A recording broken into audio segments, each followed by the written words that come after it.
Okay, now's the time to grab your shofar because we are going to sing the Shema with Joshua Aaron. Here we go. Shema Yisrael Adonai Eloheinu Adonai Echad Baruch Shem Kivod Malchuto Leolam Vaed.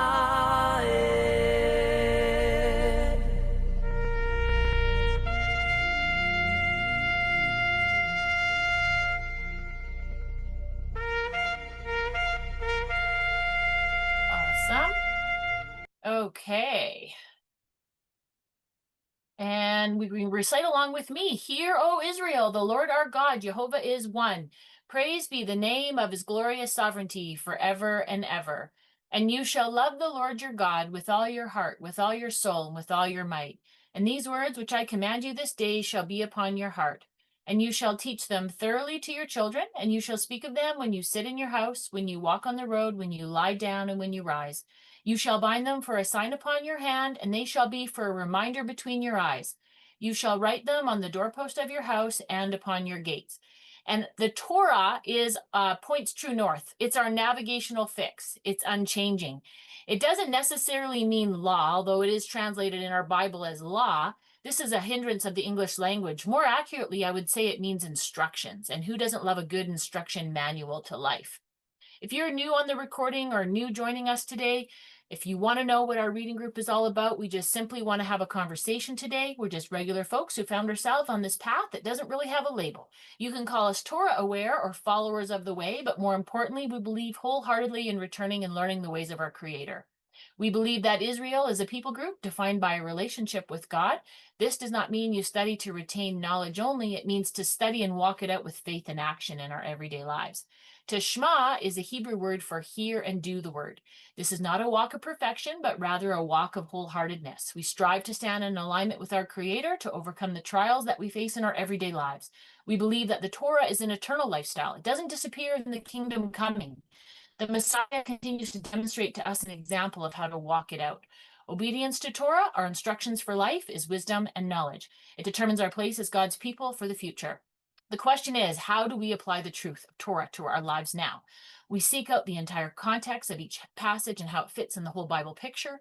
We attempt to place ourselves into the story. We want to love what God loves and hate what he hates. We cannot read a Hebrew book with Greek glasses. The New Testament cannot be a foundational book. It must back God up because God does not change. So if there's any apparent contradictions anywhere in the Bible, then there's an issue with our understanding or a mistranslation. We operate from the assumption that the whole Bible is the truth. Once new understandings are revealed to us, then the obligation is with us as individuals to act. This journey is a process, not to know it all. If you are just starting out, please know that Jehovah has set apart appointments with us, found in Leviticus 23. First, the weekly Sabbath, whereby we work 6 days and rest on the seventh day. The other set apart times are the 7 yearly feasts, and we also acknowledge the monthly Sabbaths. We do not claim to have all the answers, but we do know that the foundation is the Torah.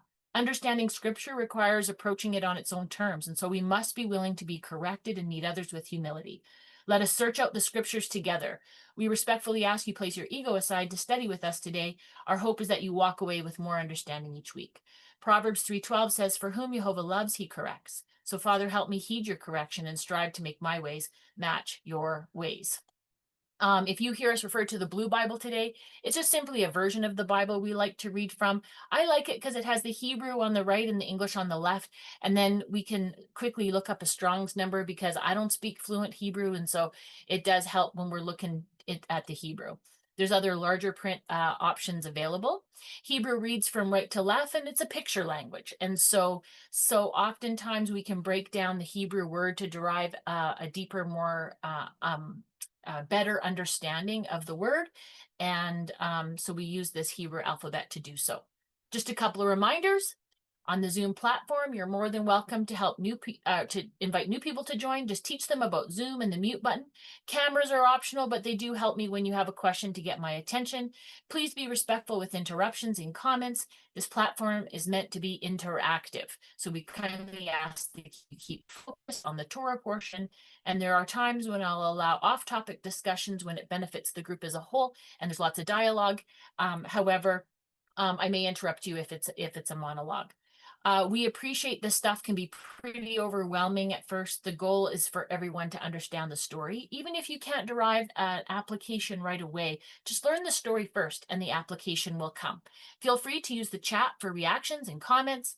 Down below here, if you aren't familiar with Zoom, you can see the little heart if you want to give someone a react button to when they're talking.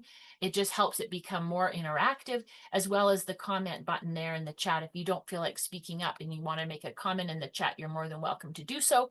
And then as well, you can see to make sure that you are on mute when someone is talking, and then the camera as well. So today is November 8th on our pagan calendar, but God has a calendar and it differs. So today on God's calendar, it's the 17th day of the 8th month. What I would like to do is do a quick review, because we are coming into that season that everybody is talking about, and the Christmas music gets put on the radio and everyone's saying, what are you doing for the holidays, everybody? So I wanted to do just a little quick review of the calendar, a quick review of the origin of Christmas, nothing too lengthy, just previous slides from before. And we have 5 weeks until Hanukkah. And Hanukkah is not a commanded feast, it's a Memorial Day. And if we have time at the end, if somebody wants a review this week, or I can do it next week on why we keep Hanukkah and what it is and what does this mean. It's a Hebrew word, and why should we consider keeping it or not keep it. So then I have just a 3-minute clip from the History Hub about Abraham and to do with our Torah portion.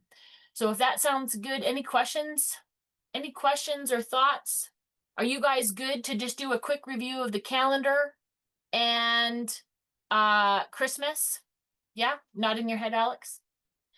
Okay, so I'm passionate about this subject, and I wanted to kind of do an overview, not details, but a quick overview of how our modern calendar is really screwed up.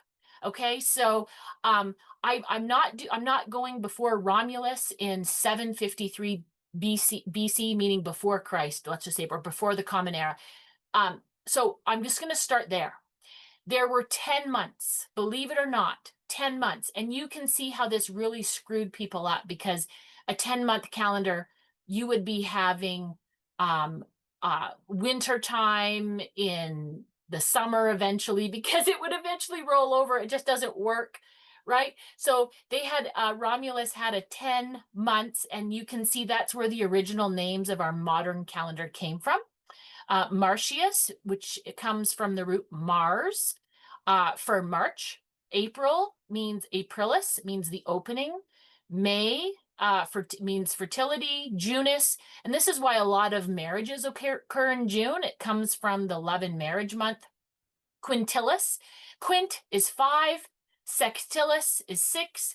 September, and even sept in French, means 7. October is 8. Do you ever wonder why October is the 10th month? There's an octopus has 8 legs, an octagon has 8 sides, and that's why October was the 8th month.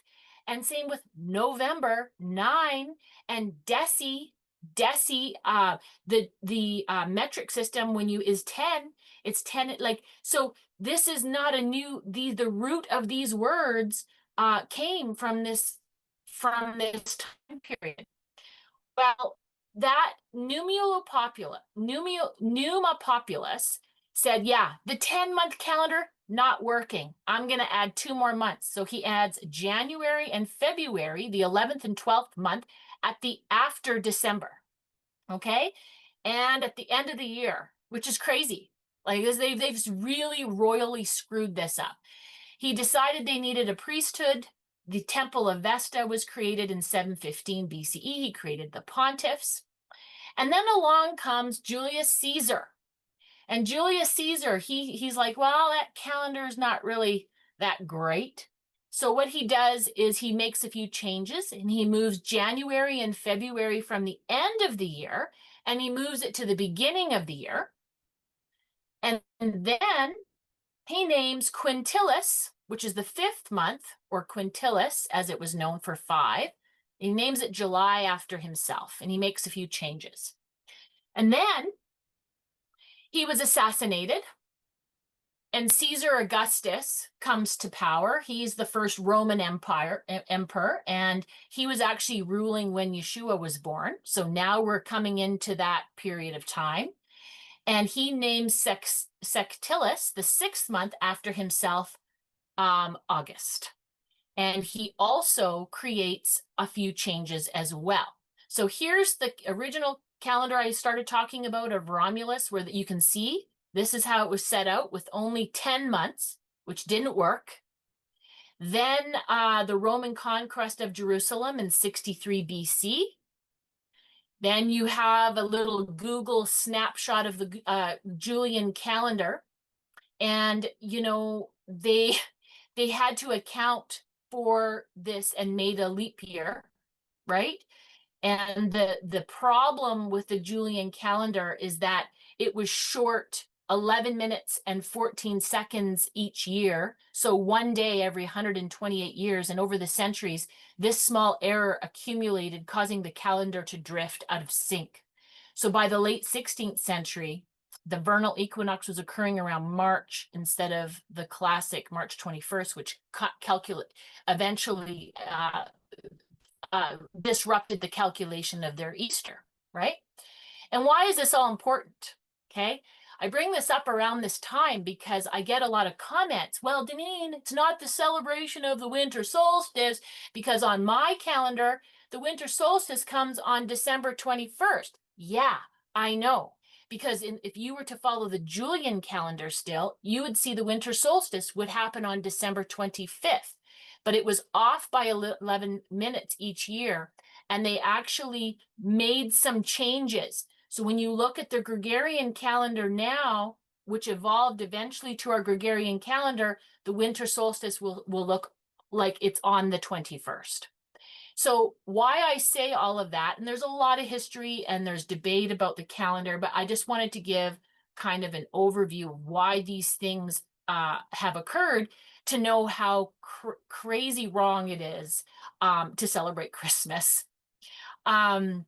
And then here's how our modern Gregorian calendar formed. It was actually first introduced in 1582, where they made some more corrections, some date corrections. And in fact, October 4th, 1982 was followed by Friday, October 15th. They had to, like, when they made that change in 1582, they actually had to skip those October dates, which is crazy. And then they had to make a little bit better of a leap year so that it's divisible by 400, so that it was very, very close to the 35.2422 days. And so it's the closest that we've come. They had to make all these changes basically. And so that's only going to be off. It's going to be accurate within one day in over a 3,000 years. And that's the changes, kind of the evolution of our calendar. So here you can see our modern Gregorian calendar, which was quickly adopted by the Pope and the Catholics, and all the holidays that followed. Now, I wanted to show you a few quotes on the Sabbath. One is from Sunday, a Sabbath by John Lay in 1640. He quotes this: from the apostles' time until the Council of Laodicea, which was about the year 364, the holy observation of the Jews' Sabbath continued, as may be proved out of many authors, yea, notwithstanding the decree of the council against it. So please note, I made my little note there. This was after Messiah. And there is proof in many literature that the Sabbath, the original Sabbath, was being kept after the birth, death, and resurrection of Messiah. And then here's another quote by the Catholic Church in Laodicea 364, Canon 29. says Christians shall not Judaize and be idle on Saturday, but shall work on that day. But the Lord's day they shall especially honor, and as being Christians, shall, if possible, do no work on that day. If, however, they are found Judaizing, they shall be shut out from Christ. Talk about controlling and for keeping, they've just totally like ransacked our calendar, railroaded over our holidays, mixed our holidays with pagan and Bible, and no wonder people are confused now. So yeah, I just wanted to bring that up and see what you guys thought. Um, had you guys ever heard that before? I know Christine was on and off, but I don't know if she's joining us. But Alex, was that, I had kind of presented this before, but I confused. Was it okay? No, I think it's a really useful reminder. Um, I often think that there is so much deception about the calendar that it must have a reason behind it. And I'm always reminded of the commandment to remember the Sabbath and observe it. And I think this remember is a clue that we must remember God's calendar and not be distracted by all these multitude of different calendars. But yeah, really useful refresher. Thank you. I always like to kind of do that coming into this kind of into December because we have to know if we have an opportunity. It's good to kind of know and be able to give an answer to folks if they're questioning, because I've actually reached out to a lot of people and just on this issue, and they're like, "Whoa, I didn't know that," and we forget the history. So, I wanted to go ahead, Alex. I was just going to say the one thing when I get talking about it that is most easy to illustrate is the fact that sept is normally 7, oct is normally 8, des is normally 10. And that really helps sow the seeds for this deception. Yeah. And I thought what was really helpful at the end of your presentation, this 364 edict by the Roman Catholics changing Saturday to Sunday. And I thought, wow, that clearly is not from God and therefore a deception that we should be mindful of. Man-made traditions over Mm, Bible. yes. Since when does that Not become okay? dissimilar from what the governments around the world are doing now, saying, listen to us, and anyone that contradicts us, don't listen to. Yeah, Yeah, bingo. fascinating. Exactly. Exactly. Okay, so Christmas. We're coming into this season of Christmas where everyone's talking about it. But this is the time of year when all the faiths put away their beliefs and they celebrate paganism. I mean, let's be honest. That's what it's about. Amos 5:21 says, I despise your feast days.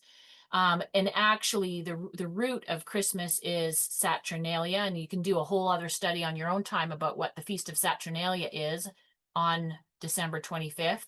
But really, we really should be calling Christmas what it really is, and wishing everybody a happy Saturnalia if you were a pagan, a reason for the season. It has nothing to do with the birth of Messiah. Destin. This, if you look up and you actually do this research, you will find a plethora of lists of pagan gods whose birthday is on December 25th. What you will not find there is the Messiah's birthday date. Yeah, excellent point. Excellent point. Here's a snapshot of a pagan. I got this from the Christmas question. There's the Christmas question by 119 Ministries free on YouTube. Jim Staley's Truth or Tradition is a really good resource to watch some stuff on Christmas, as well as he does a December 25th video by Jim Staley about a year in review. So I've got some slides from them, but I like this this is a pagan site. Talks about the mistletoes, a pagan fertility ritual. The tree decorations, the gifts are Babylonian tradition. The angel on the top is derived from Greek and Assyrian gods. Exactly, like on and on and on. So, is this really keeping Christ in Christmas, or, keep Saturn in Saturnalia? Yolanta. Christmas season is extremely difficult, and there is a study done how many people around Christmas suicidal. And Yeah. Christmas is very emotional too. Is being forced on a people with like this is Jesus' birthday, and if you don't celebrate, wow, you must do. If this is only a year in the church, only Sunday, that's the Christmas you have to be.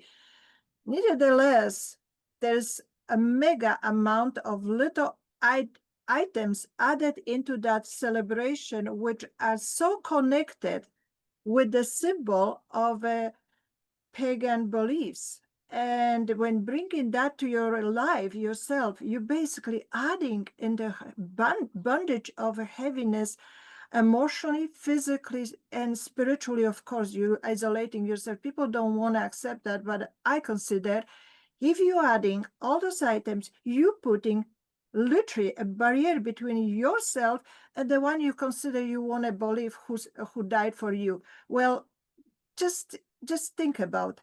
And for me, for example, years ago, I mean, quite many years ago, I was big about Christmas, like typical Christian person, also.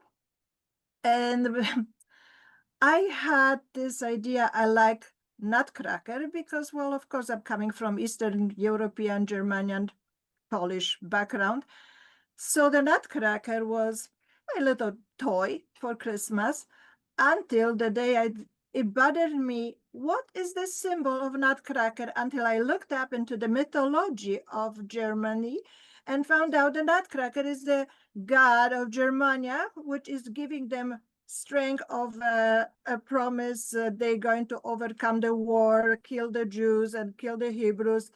Well, I tell you, it opened my mind to the point where nutcracker was gone, Christmas was gone, and every other item was gone with it. And what a freedom was that. And I noticed that, except separated me from my family quite a bit, separated me from lots of friends. And I did put myself in a real ridiculous situation. But oh well, I'm not going to be sitting down with them over the stuffed vulture for Christmas, and I'm not going to bother myself with them, which is really, actually, I feel happy, free, and it is amazing what strength gave it to me. But I always will tell them, look at up some item in your life and search that item in a pagan holidays, pagan rituals, and see if that item is blinding you from a real respect about the Savior. Thank you. Thank you, Yolanta. That's a good testimony for sure. I just have a few more slides here. So some facts for No Christmas. Yeshua was not born in the winter time. There's a debate whether he was born in the springtime and the fall. But I can tell you when he was not born, it was not winter. Can't be. Shepherds would not be in the flocks by night with the sheep. They do get snow in Jerusalem. And so there's no way. It's a fact. He was not born in the winter time. Christmas was celebrated, I put that in quotes, prior to the birth of Messiah under the name Saturnalia. The Bible says we're not to learn the ways of the pagans nor celebrate a festival rooted in child sacrifice, and we need to abstain from all appearance of evil. A quick Google search last year, I posted on the screen here, it came from paganism. Christmas came from paganism of ancient Babylon, which is initiated by Nimrod and his wife Semiramis. After Nimrod's untimely death, his mother consorted and claimed a full-grown evertree sprang up overnight from a dead tree stump, which symbolized the springing forth unto new life, the dead Nimrod. Never heard that before, But Mark 7:13 says, making the word of God of no effect through your tradition, which you have handed down, and many such things you do.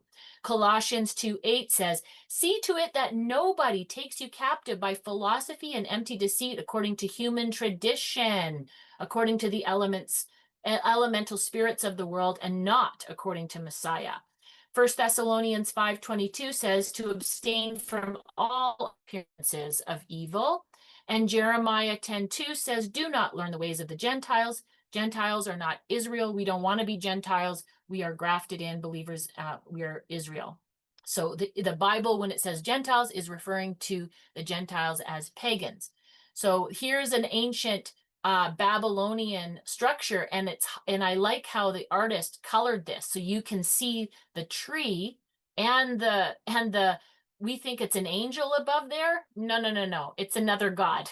So just to kind of point out, these traditions were passed down and we've so-called Christianized them.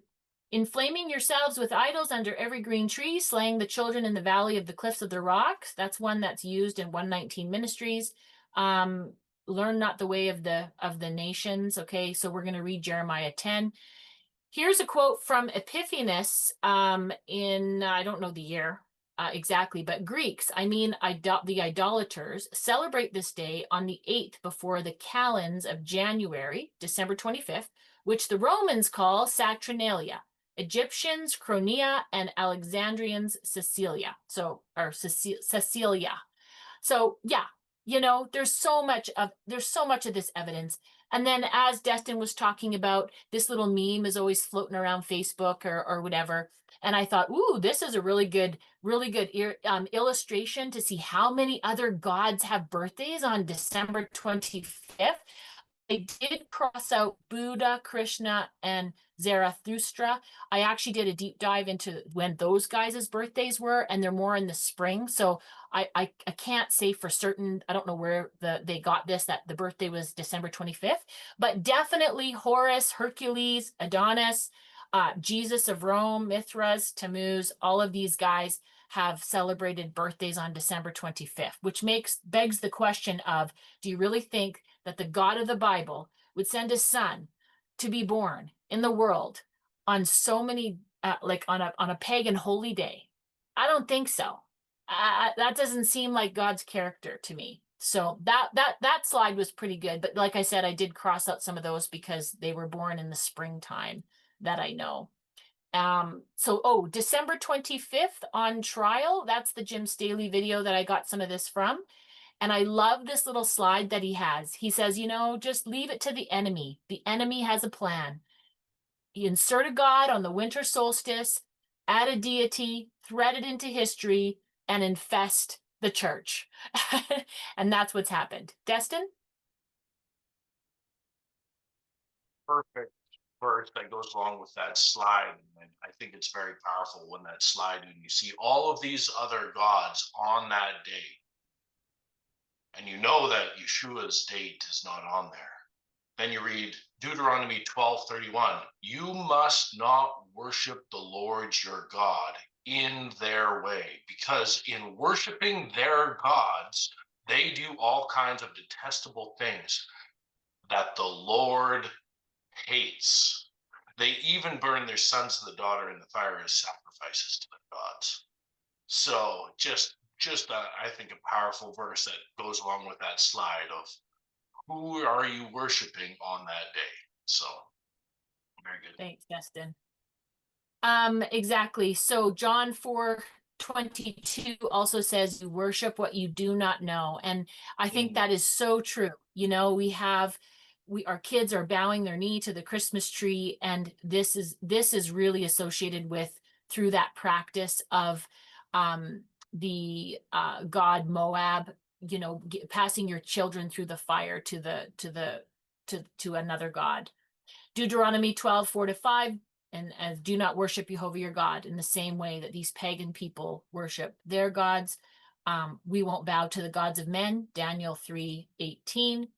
And then just for this reason, it is said that Isis, when she was aware of being pregnant, put on a protective amulet on the 6th day the winter solstice. There's just so much evidence of these legends of these other gods around this holiness of this day. So why are we keeping our Messiah's birthday on this day? There's this legend of Isis and Horus born on the winter solstice. These are Egyptian gods, as well as on the Roman calendar, they celebrated the sun god, Sol Invictus.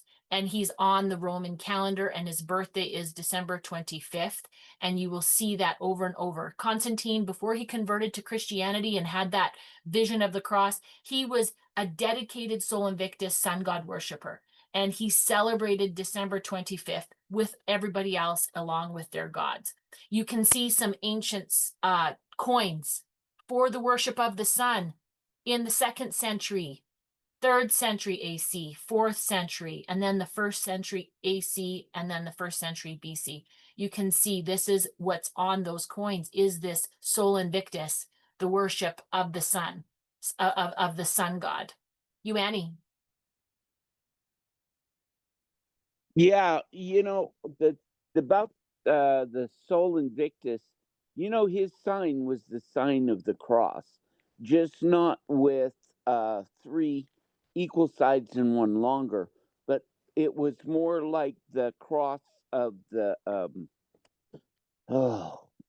ones that went to go take Jerusalem. I can't think of the name, but anyway, because we know that because the Arc de Triomphe in France is full of the crosses of Sol Invictus, and that was long before Christ was crucified. And so what are those knights that have the cross? Oh, That, Knights Templar. thank you. The Knights Templar cross was the cross of Sol Invictus. And so when Caesar said he saw the sign of the cross, he was talking about that one, but then he adapted it to take in the Christians into the worship of Sol Invictus.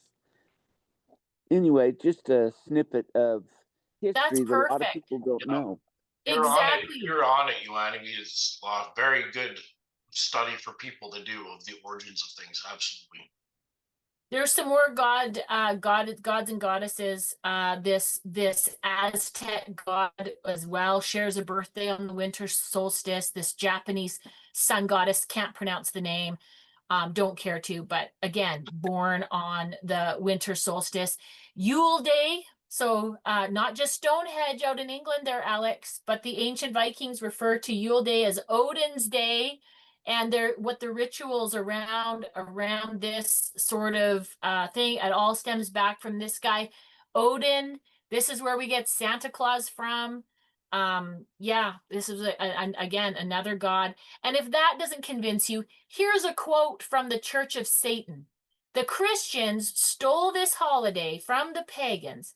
Santa Claus has come to signify indulgence, and he's a combination of Dionysos and Silenus from the Roman and Greek myths. The Romans celebrated the Saturnalia at the time. This Nazarene has little place in the general public celebration of the season, which were meant by pagans to be celebrations of abundance during a season of cold and emptiness. So for the Yule holiday season, we enjoy the richness of life and the company of people whom we cherish, as we will often be the only ones who know where the traditions really came from. And so is that something we want to condone, hey? Oh boy, the master... God knows my heart, and that's not what it means to me. What would you say? The master of Satanism invented this day for the worship of himself. He desires for people to indulge in self-gratification, and the culture throughout time have worshipped sun gods on this day. It's enough reason. I mean, I'm building a huge case, but I mean, this is just a really brief overview. Even the Bishop Martin of Braga in 575 from the Catholic Church says, "You shall not perform the wicked celebration of the calends and observe the holiday of the Gentiles, nor shall you decorate your houses with laurel and green branches. This whole celebration is pagan." Oh my gosh. Today we argue amongst ourselves whether Christmas comes from pagan roots or not.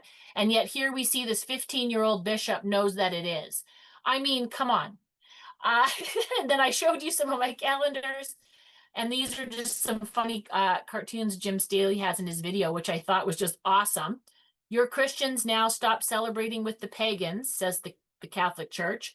And then the pagans go, but it's the sun god's birthday. And then, okay, celebrate it for Christ now. He's our God.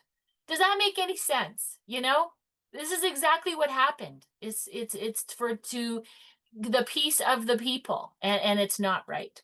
So these little sun discs, these are not halos behind these saints. Make no mistake, these are suns.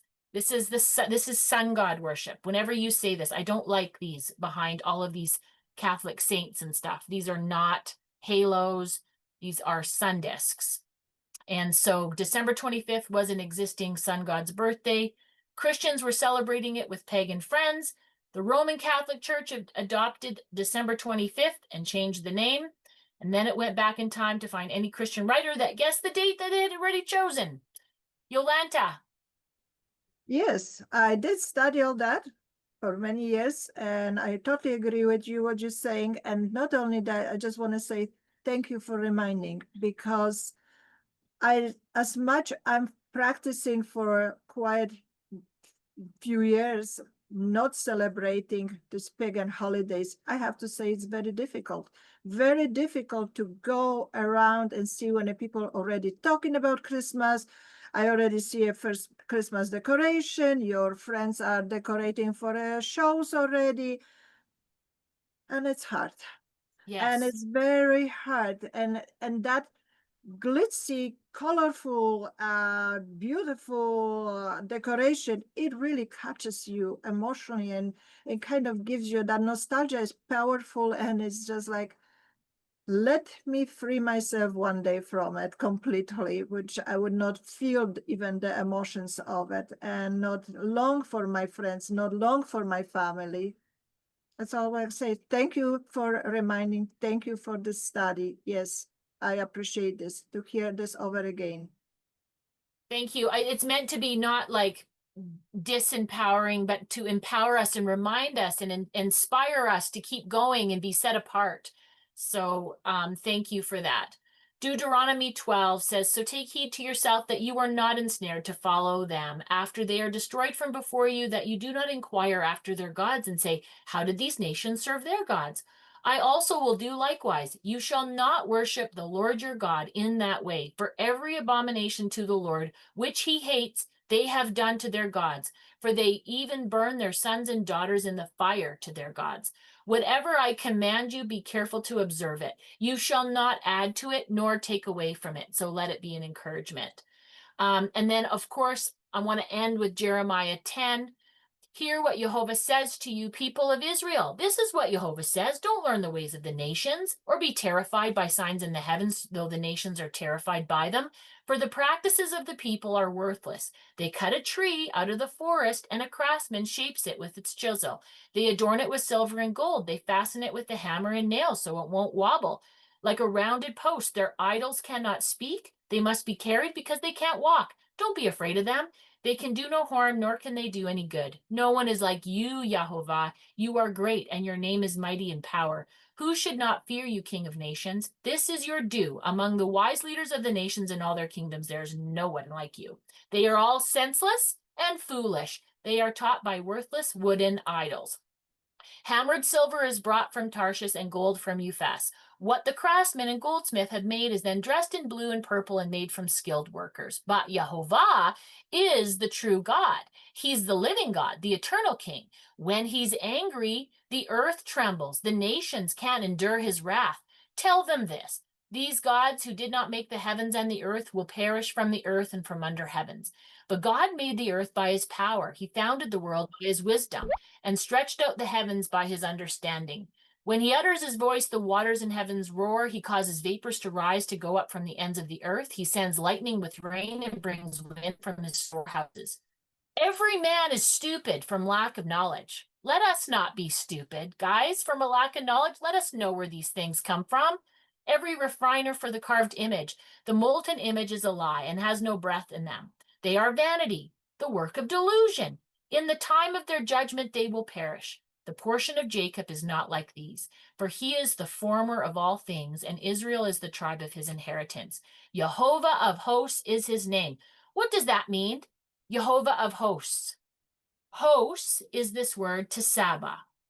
And tesaba in Hebrew means a host, army, service, warfare, a mass of persons organized for war.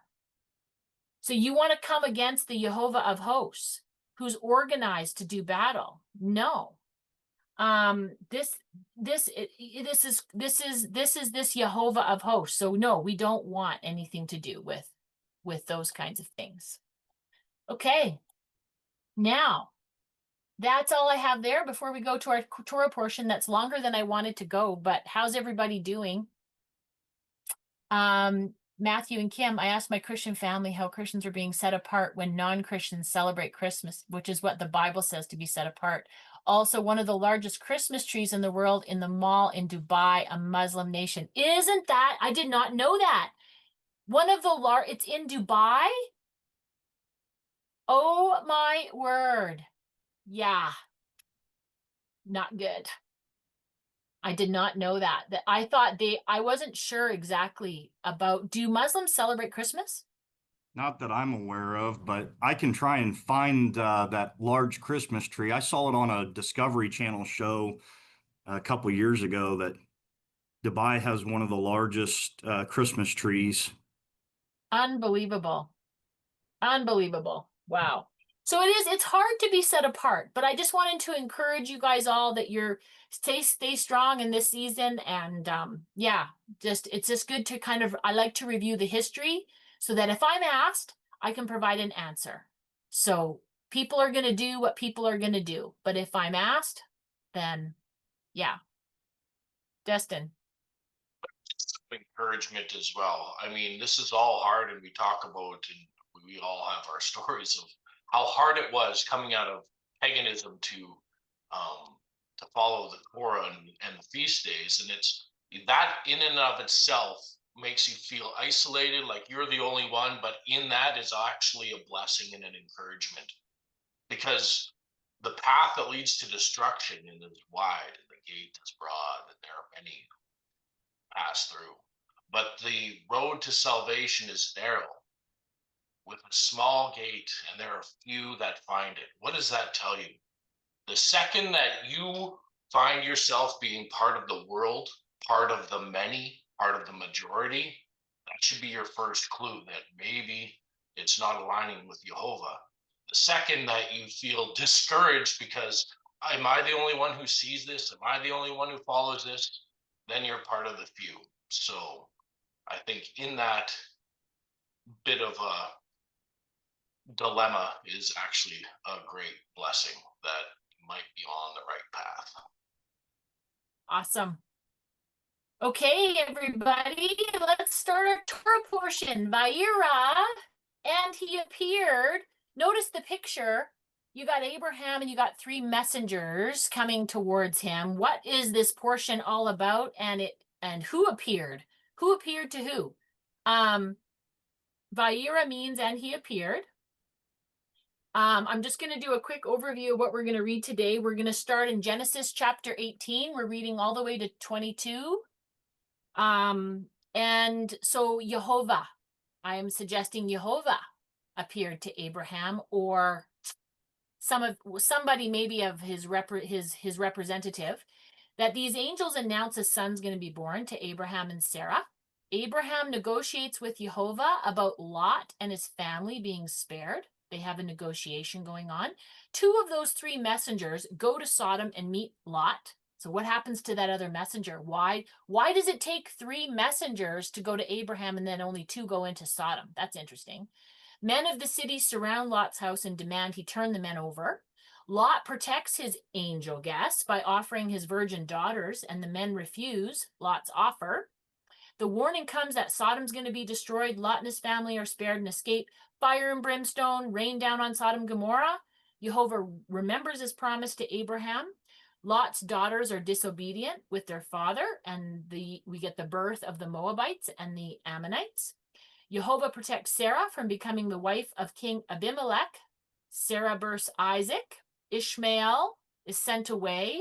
And then the last chapter, we're going to read about Isaac almost being sacrificed at the age of 37. And this is some kind of test for Abraham.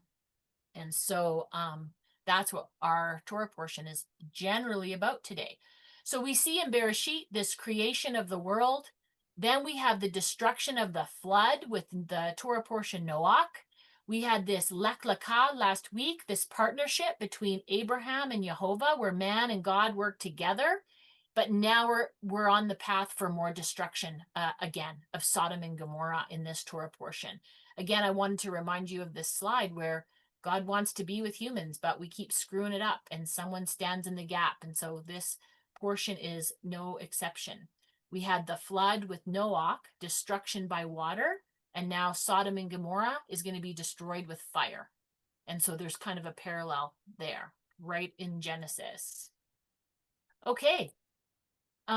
Let's turn with me to chapter 18. I'm going to read all the way to 1929 and then we'll discuss.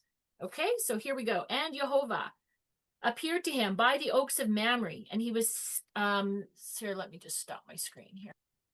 He was sitting at the door of the tent of the heat of the day, and he lifted up his eyes and looked, and behold, 3 men were standing by him, and he saw, and he ran to meet them from the entrance of the tent, and he bowed to the ground, and he said, My Lord, Adonai, now that I found favor in your sight, I beg you, do not leave from near your servant. Please allow a little water to be taken, and you wash your feet and rest under the tree, and I will bring a bite of bread and sustain your heart. Then you may pass on, for this is why you have passed over to your servant. And they said, Do as you have said. And Abraham ran into the tent to Sarah and said, Hurry, prepare 3 measures of fine meal, knead it, and make cakes. And Abraham ran to the herd and brought the son of the herd, tender and good, and gave it to a youth. And he hurried to prepare it. And he took curds and milk and the sons of a herd which he had prepared, and he set them before him, and he stood by them under the tree, and they ate. Notice that they ate meat and milk together. That's interesting, because Jews today do not eat meat and milk together. Their dairy and their meat is completely separate, but here we see that meat and milk were ate together. How interesting. And then they said to him, Where is your wife Sarah? And he said, See in the tent. And he said, I will certainly return to you at the time of life. And behold, a son shall be to your wife Sarah. And Sarah was listening at the entrance of the tent, and was behind him. And Abraham and Sarah were aged, going on in days. The custom as to women had ceased to be to Sarah. And Sarah laughed within herself, saying, After me being old, shall there be pleasure to me, my Lord, also being old? And Jehovah said to Abraham, Why has Sarah laughed at this, saying, Indeed, truly I shall bear, even who I am old? Is anything too difficult for Jehovah? At the appointed time I will return to you at the time of life, and there will be a son to Sarah. And Sarah denied, saying, I didn't laugh, for she was afraid. And he said, No, but you did laugh. And the men rose up from there and looked on the face of Sodom, and Abraham was going with them to send them away. And Jehovah said, Shall I hide from Abraham that which I'm doing? And Abraham shall become a great and powerful nation, and all the nations of the earth shall be blessed in him.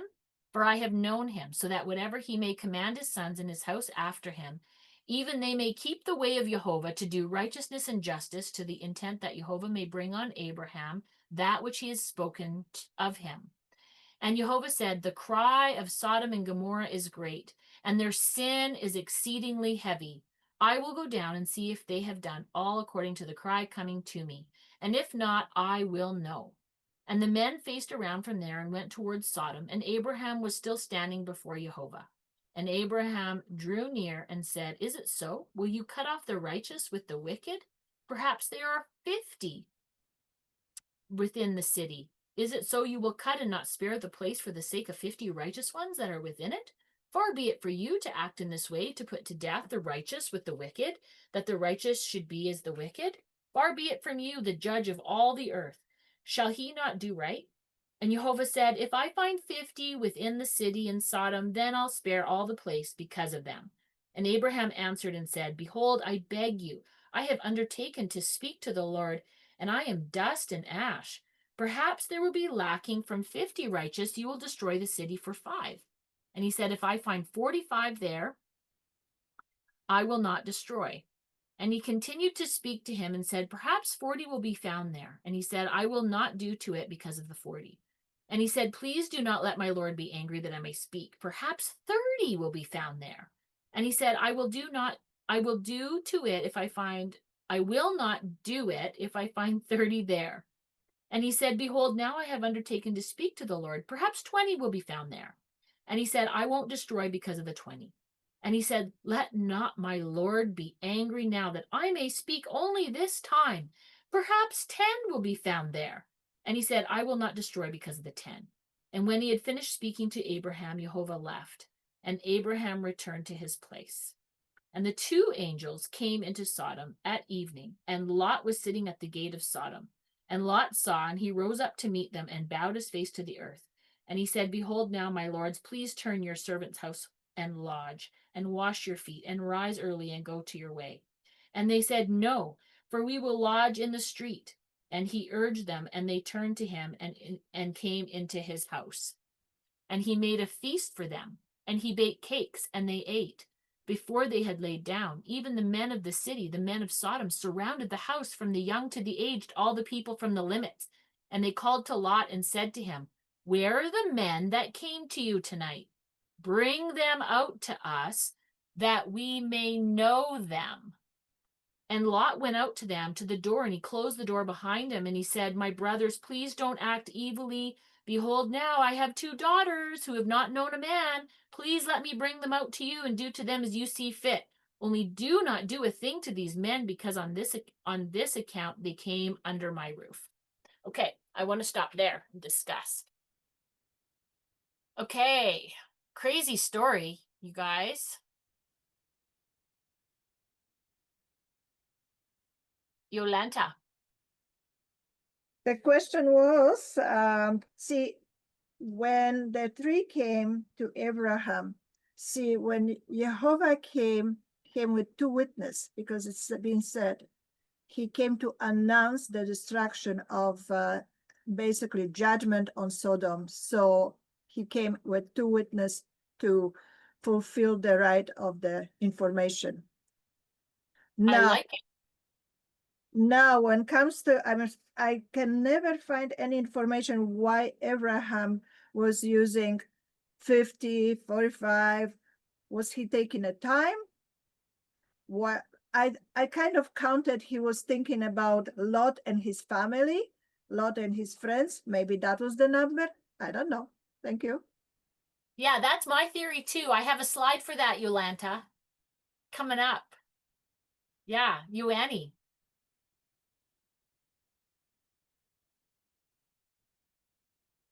You, Annie? Oh, There. there I was having trouble unmuting. You know, it's interesting that he came with the witnesses to Abraham, but then after declaring to Abraham, he said, should I reveal what I'm about to do? Yeah. That's an interesting question, because and then all of a sudden it's like, okay, yeah, I will. And then Abraham comes up with 50 and then starts counting down. It could be for Lot because Lot's there, but he figured there might be more people than Lot only. But there's more to this that comes up in the next chapter. But the point being is, here when he talks to Lot and he sends, Lot he wants to send his daughters out. There's a parallel because in chapter 19 of Judges, the Levite sends his wife out. And so it's an interesting way that women were considered. And because here was supposed to be these women, and if we learn from later, they were betrothed. and they were going to be sent out even though they were betrothed. So it's, why would they do this? And it kind of goes to the later, the sin that the daughters commit. But what I pull from this is, if you dwell amidst wicked people, no matter how righteous you think you are, some of their habits, thoughts, ways of doing things wear off on you. And you don't even consider what, because you think you're living well, but you're in the midst of wickedness. And that's kind of like our society today. We Mhm. like to think that we're set apart, and yet even the discussion about Christmas and the holidays, how many things are we taking on that we're not paying attention to because we're fighting so hard to stay righteous on what we know, but all of these other things are soaking into us and we're being blind. So Yeah. yeah, exactly, Alex. We become like those we surround ourselves with. And so this is a powerful lesson. It's not just the things we see, but it shows us what we have to really be watched for.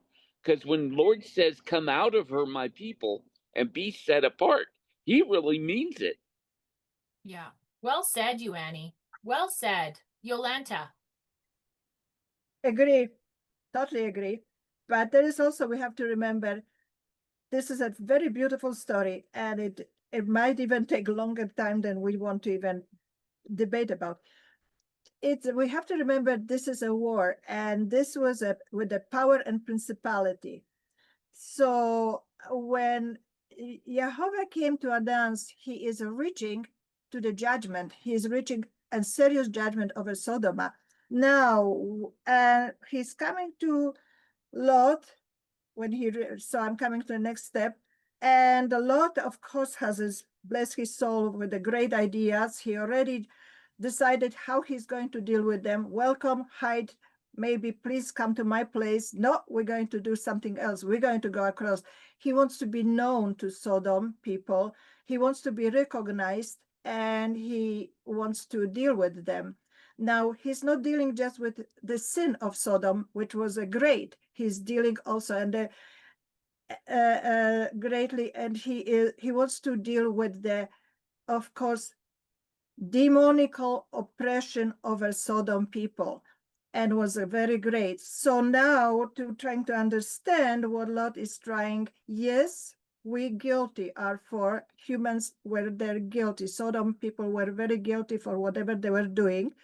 And there was more than, for example, being asking for they knew very well, they're asking angels. Oh, then Lot is, oh, no, we already had the structure, we already had the genetical mix up, and we had a Noah's flood.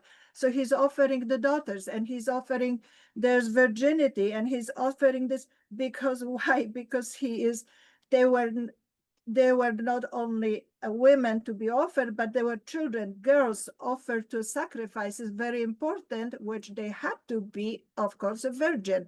So there is that exposure of a sin completely, who they possibly could, that's how I see it. And Jehovah, they, of course, they were the two, which I believe they were angels, Molech, who were letting that exposure to come out. And finally, when it get physical, they pull Lot in, and then came night, and they had to strengthen up Lot and his family, eat the food, rest, because in the morning we're going to be running out from, and that comes next. Thank you. Thank you, Yolanta.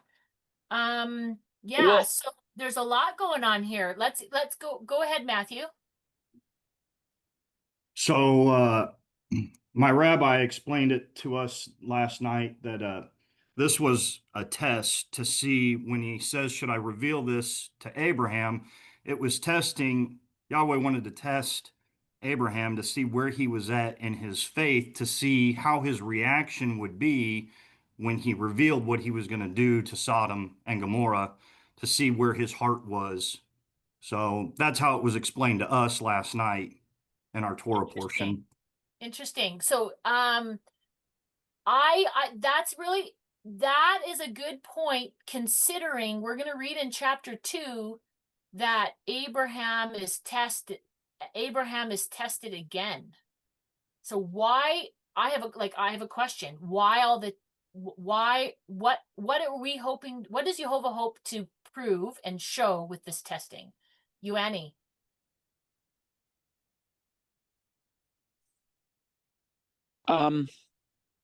It's interesting that when they pulled the men in, or pulled Lot in, the people wearied themselves trying to get to him, trying to find his door, trying to get. And so they had the time where the people were so wicked, even when they were struck, they didn't care. They wanted to continue with what they were going to do. And it's amazing. But there's always testing going on. Because when it comes to the final judgment, the Lord in Matthew 7 gives us very strict parameters. Many are going to say, Lord, Lord, didn't we do many mighty miracles? Didn't we cast out devils in your name? Didn't we do all these mighty, wonderful works? And he says, he's going to say at that time, I never knew you, you that practice lawlessness. And so, it seems like, why are we being tested? We're being tested to the very limit of our souls to see exactly who we love. And the Lord says in the second one, now I know. So it's a question of us. It's not so much that he doesn't know, he's proving us to ourselves, so that when the final judgment happens, every knee will bend, every head will bow, and every tongue confess your judgments are just. So it's not so much that God's testing us because he needs to know. He's testing us to prove us to ourselves, so that when he does pronounce judgment, we go, dang, yeah, you're right. And that's an important thing to understand, is because God knows the end at the very beginning. Before this world was created, before the foundation, he knew what we were going to do. He assigned the assignments, he did stuff. And this is a picture that the scriptures paint that we tend to forget or not think on. And we tend to want to make God equal with ourselves, or like a human with the different things, but he's not. He's perfect. He does not make mistakes. And most of what we're going through is just so we can learn for ourselves what we really are. I rest. Thanks, you, Annie. Yolanta, do you have your hand up to make another comment, or is that from before? No, that's okay. Okay. Yeah. Well, like I say, it's a power and principality again. It is a physical, emotional, spiritual. The angels exactly knew very well who they were dealing with, and they had to restrain a lot from any other ideas. They exposed the Sodom people, and then they use, is just again, when Yahusha was healing the people, how many of them were blinds, dead, deaf, and by healing, he was using also the fact he knew he was speaking to the demons, possessing the people. So there was that. See, people have to see, and in our time also, in our age, is a very, very prominent right now. People think that we are just playing. This is only idea. They don't realize how much they are opening the portals of a spiritual, demonical activities, which basically putting us in prison. Thank you. Thanks, Yolanta. Matthew. I just wanted to add one other thing real quick. Back at towards the beginning here, where the three men, Yahweh and the other two, showed up at Abraham. This Abraham's called the father of hospitality, I've heard. This also goes to show how we are to interact with him as we are to serve him. He doesn't serve us, we serve him. And this is played out beautifully right here, right at the beginning, where Abraham is serving the Father. He's not joining in the meal with them, he's making sure they are taken care of. So it just goes back to show what our role is as followers or believers uh, of what we're I love supposed to it. do. That's a So, great point. And then to echo what you're saying there, Matthew, when he made a feast for them and baked the cakes, that's that is a feast, that is mitzvah, and it's unleavened cakes. So that to me points possibly to a possible timeline of when this happened, as well as like why unleavened, right? But maybe it was quick. But I love your point of like, I love your point of how we are to serve him, uh and don't forget who you serve. And I love how Abraham, he recognized who he was in the company of right away. He was like, quick, oh my gosh, there's these two angels. I think it was Yeshua on the scene with two other angels. That's what I think. That's my horse in the race. And that's why the two angels went into Sodom, but one stayed behind. And so I have this question: why three? Why does it take three guys to deliver a message? Why not one? But like Yolanta was saying, on the mouth of two or three witnesses. So he was making sure Abraham knew what was going to go down. So that I love the point. I love the point. You, Annie. Well, the thing is, it was Yeshua, because Jacob later said, "The angel that is my redeemer and the redeemer of my fathers." But also, there's one thing I know from personal experience: when you meet an angel, okay, you automatically see the difference. There is a cleanness that is unmistakable. It's And not only that, the Ruach HaKodesh also testifies, but the visual purity. Uh, we Everything finds its own level, but when something comes in above our level, it's immediately noticeable. Lot also noticed the angels were different immediately. And the one thing that Yah says about Abraham is because he was chosen, because he taught his children and his children's children. And so that very thing is what God was choosing Abraham, because Abraham, especially at that time when everybody was going worldly, decided to stay with Yah, believe all of his promises, even though he hasn't received it yet, and taught his children to reverence Yah. But what I wanted to point out is that purity is unbelievably and unmistakably visible when you see it.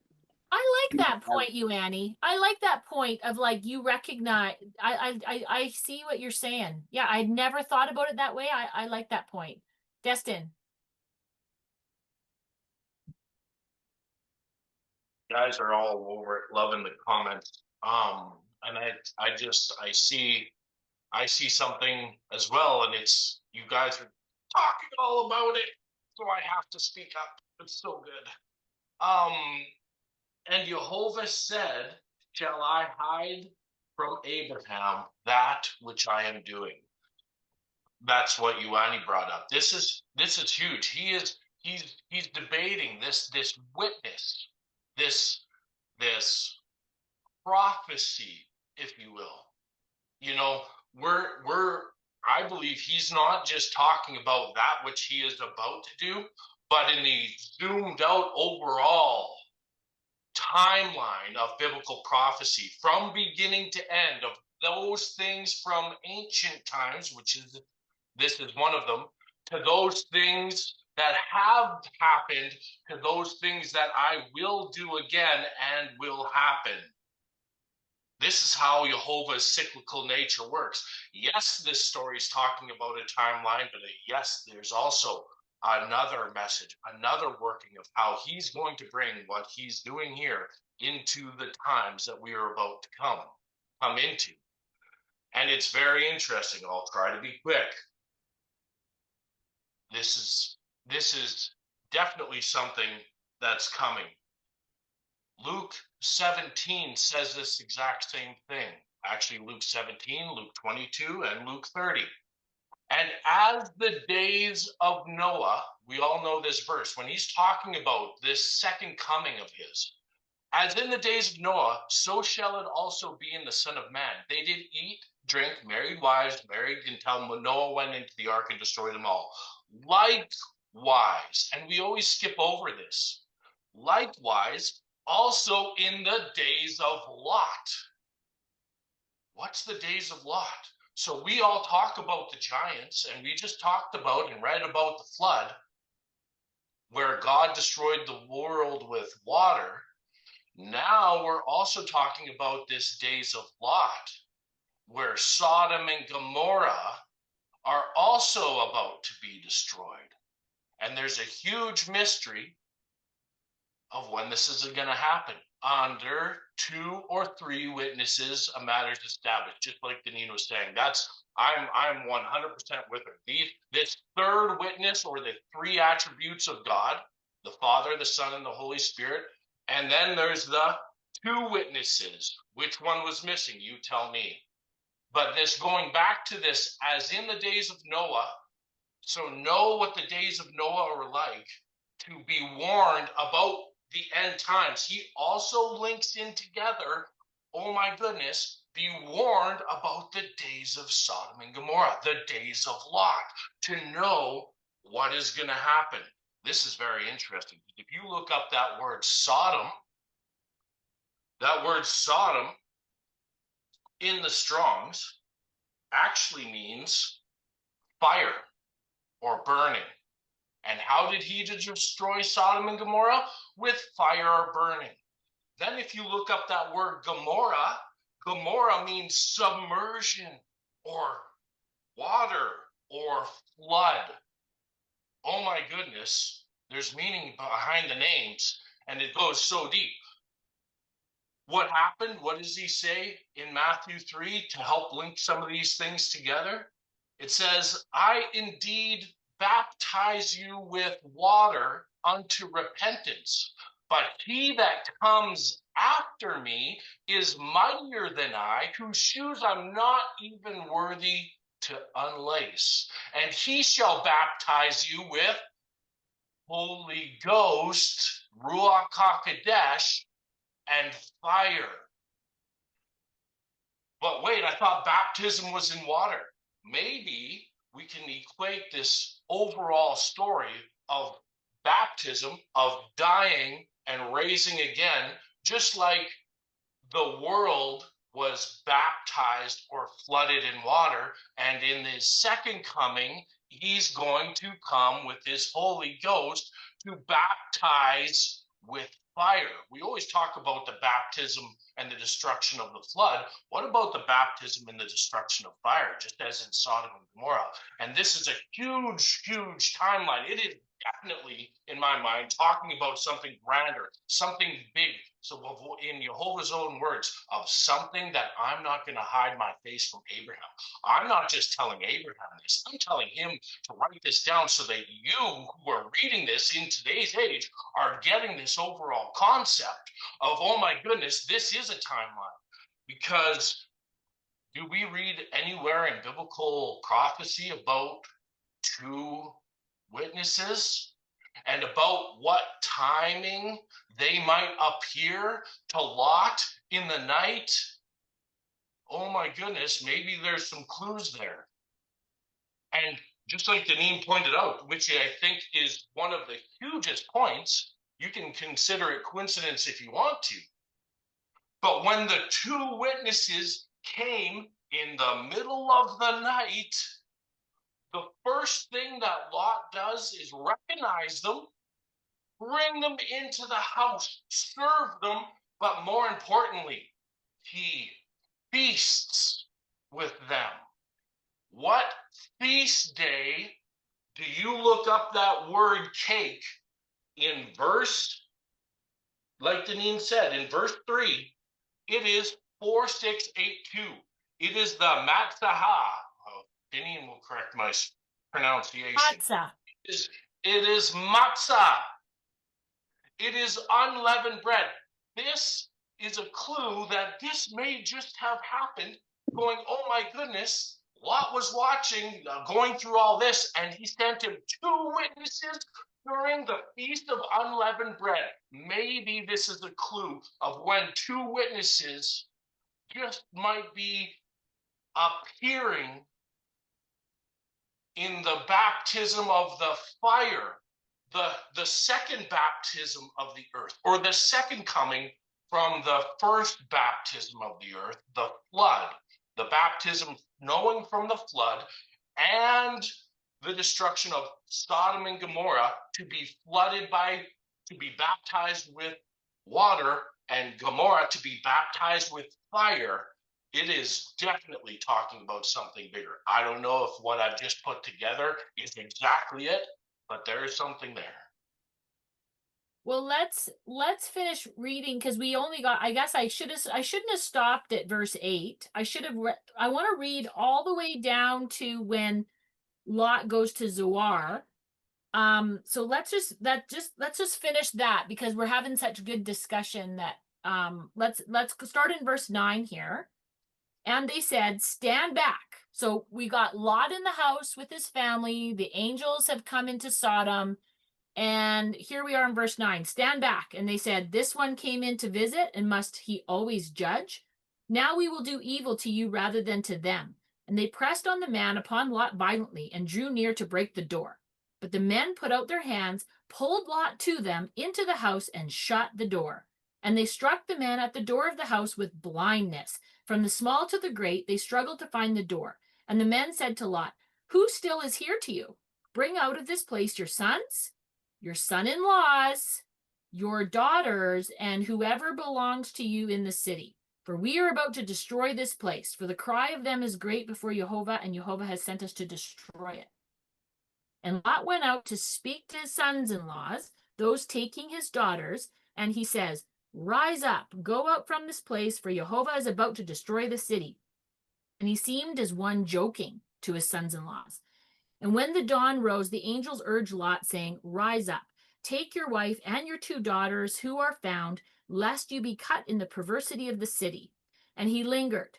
And the men lay hold of his hand, and his hand on his wife, and the hand of his two daughters, Jehovah having mercy on him, and they caused him to go out, and they put him down outside the city. And it happened, as they led him outside, he said, escape for your life. Do not look behind you. Do not stay in all the plain. Escape to the mountain, lest you be consumed. And Lot said to them, oh no, Lord. Behold, now your servant has found grace in your sight, and you have magnified your mercy, which you have shown to me in saving my life. Am I not able to escape to the mountain, lest some evil overtake me and I die? Behold, now the city is near, to flee there, and it is a little one. Please let me escape there. Is it not a little thing that my soul may live? And he said to him, see, I have accepted your face also to this thing, without overthrowing the city for which you have spoken. Hurry, escape there, for I am not able to do anything until you come there. So the name of the city was called Zoar. The sun had risen on the earth, and Lot came to Zoar, and Jehovah rained brimstone and fire on Sodom and Gomorrah from Jehovah out of the heavens. And he overthrew those cities, and all the plain, and all those living in the cities, and the produce of the ground. And his wife looked back from behind him, and she became a pillar of salt. And Abraham started up early in the morning, going to the place where he had stood before Jehovah, and he gazed toward Sodom and Gomorrah, and toward all the land of the plain, and he saw, and behold, the smoke of the country went up like the smoke of a furnace. And when God destroyed the cities of the plain, God remembered Abraham, and he sent Lot out from the overthrow when overturning the cities in which Lot lived. Okay, so let's pause there to discuss. You, Annie, you got your hand up. Did you have a comment? Yes, you know, the angels asked them to get their families, their married daughters, husbands, and daughters. You notice they didn't come out. They treated it as a joke. Oh, come on. You're joking? That's not going to happen. And the two thing is, again, the attitude I brought up, but the important thing is with your children, how do you teach them? How do you make sure as best possible that they married good people that are strong in the faith? Because he lost his daughters to their husbands because they followed their husbands, and the husbands were not committed to Yah at all. A very important thing. Now, another thing is that here Lot asked the angel, well, here's a small town. Can I go here? Just this little village. And yet, after the angel said yes and said, for you we will do this, he turns around and heads for the mountains anyway. It's like you have to be solid in your commitment. And that's kind of the problem, is this being solid in the commitment. By changing his mind, second guessing himself, we see his daughters later and the mistake they made. But again, it's a question of who he surrounded himself with and his internal strength to keep a commitment to himself and to God. It's that wavering. What's the scripture say? A man that's unstable is unstable in one thing, is unstable in all his ways. So when you make a commitment, don't waver, especially if God says, okay, yeah, do this. That wavering will come back and bite you in the rear end. Anyway, I rest. Thanks to you, Annie. Okay, I'm going to show a few slides here, and then I'll go to some more discussion. Jehovah appears to Abraham. I'm visual. So where was all this taking place? Who here knows where Sodom and Gomorrah is on a map, modern day map? So that's why I'm just going to show where this took place here. If you see the Jordan River, the Salt Sea there, and I don't think I think it's a question mark. I think it's further south. But anyways, this is Mamre, right by Hebron, where Jehovah first appears to Abraham by the oaks of Mamre, because he was able to look on the plains. It's a flat plain. Look on the face of Sodom and Gomorrah. So you can see approximately where that might have been. We talked about this. This is just part of my study from our homework assignment about sin. Notice this is now the second time sin is mentioned in the Bible, in Genesis 18:20, where Sodom and Gomorrah, their sin was exceedingly heavy. That Hebrew word is hatah. What was Sodom and Gomorrah doing? Lots of evil crap. One of the evil things that they were doing is that if you were a foreigner and you came into the city, all the townspeople were forbidden to sell to that person. They would starve that person in the street. They would torture that person by letting them starve. They couldn't buy food. They couldn't lodge anywhere. The people were forbidden to take them in. So they would essentially drive that person to homelessness and do all sorts of nasty things. This is the evil kind of practices. That's important to know when it comes to this story, because now Lot has done a forbidden thing. He's allowed these two strangers of the city to come into his house as his guest. And it is Hebrew custom that you are responsible for your guest. It is also the custom in Islam. In the Arab nations, which they're birthed from Abraham, that when you have a guest that comes into your home, you are the covering. So you are responsible for that guest. That's what's happening here. So Lot has allowed these two guests to come in. Now the people are banging on the door saying, whoa, whoa, whoa, buddy, you can't do that. Bring him out to us. We want to do all sort of unspeakable things to these strangers. And so that's what was going on. That's an important context to know when you're looking at this story. Now, with the negotiation that Lot has, I had this slide from last year because I'm like, in verses 17 to 21, why does Jehovah even want a discussion with Abraham? I mean, why the 50, 45, 40, 30, 20? Why did they settle on 10? Why not 1? And obviously you guys mentioned it. You mentioned it earlier on in the discussion. Well, Abraham was negotiating with Jehovah because he knew Lot and his family were 10. And I'll show you how they can be 10. So that's a really good argument, okay? That's a really good kind of point. There could be more there. But I kind of had this thought, well, maybe we shouldn't be satisfied with Jehovah's silence in our lives, but to cry out to him, asking him to reveal to him and negotiate as well for our families, to spare our families. So maybe the answer would have been no from Jehovah, but we can ask. It's like a child. If your child comes to you and says, Mom, I want that cookie before dinner, I might say no. But you know what? They felt comfortable. They came and they asked, So they had this dialogue of the all the way down to 10. So I'm going to go to that next. But Xander, you got a comment. I have more of a question. Were they really negotiating? Great point. Yeah, were they? Were they? Exactly. I heed your point. Okay, so what do we, so you know what, I brought this slide up last year. Alex, do you remember this slide? Because you and I had a conversation about this last year. But we go from 50, 45, 40, 30, 20, 10. I found that really odd. Why didn't you go 50, 40, 30, 20, 10? That's not a pattern. There's a 45 there, which is really weird. Sometimes the answer is in the difference. And so the difference between 50 and 45 is 5, and it gets to 40. And 40 is a number of testing. And there's example after example after example after example in the Bible of 40 being a mem. 40 can be chaotic. 40 can be 40 is water. It can be chaotic or it can be calm. And we know that it's a period of testing. Moses had 3 sets of 40 on the mountain. We know that 40 is a period of testing. And so maybe this was a little test. And that makes sense. That's kind of cool. That's really interesting. So here's the situation.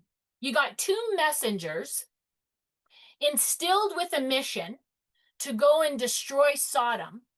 They're sent in, though, to rescue Lot before this destruction takes place. Lot makes a feast of unleavened bread for them. The men of Sodom want to have relations with these 2 messengers, okay? They're not satisfied with virgin daughters.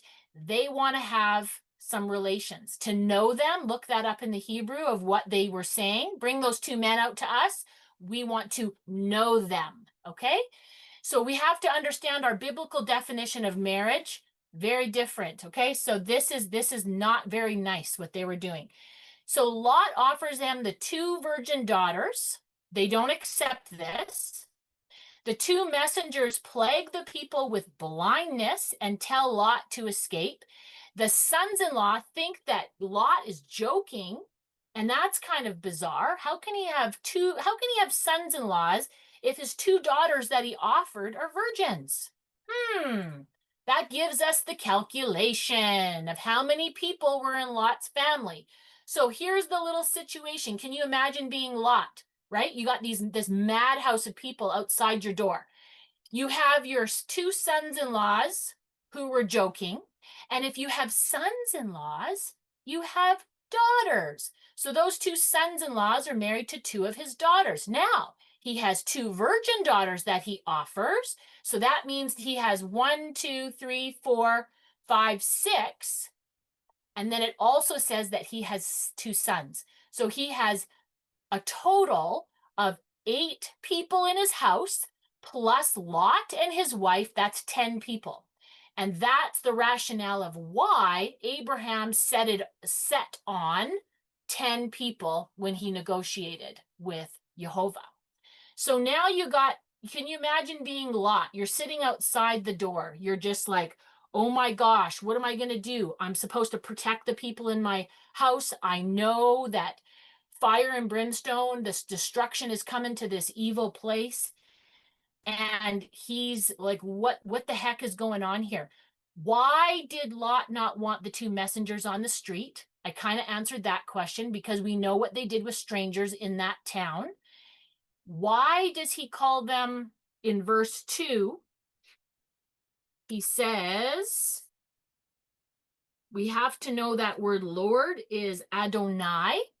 So all the people out there that keep thinking that Adonai is the name of God, Lot's calling these guys Adonai. So you know, that's interesting. My Lord. It's just a title. So just a little note. And then in verse 5, it says, and I will bring, verse 5, where is it? I lost it, 19:5. Here we go. And they called to Lot and said, where are the men who came to you tonight? Bring them out to us that we may know them. That's Strong's 3045. So you know what they wanted to do. So you can look that up. So, and then my last question in verse 8, it says, behold now, I have 2 daughters who have not known a man. Okay? So they're virgins. That's how we know they're virgins. Please let me bring them out to you, and you do to them as you see fit. Okay, I'm sorry. Are you kidding me right now? Is Lot a piece of crap offering his 2 virgin daughters to let the people outside the door do to his 2 daughters what they were going to do to these 2 men, which is an act of sexuality? What is going on? And why would Jehovah want to save a guy like that? What are your thoughts?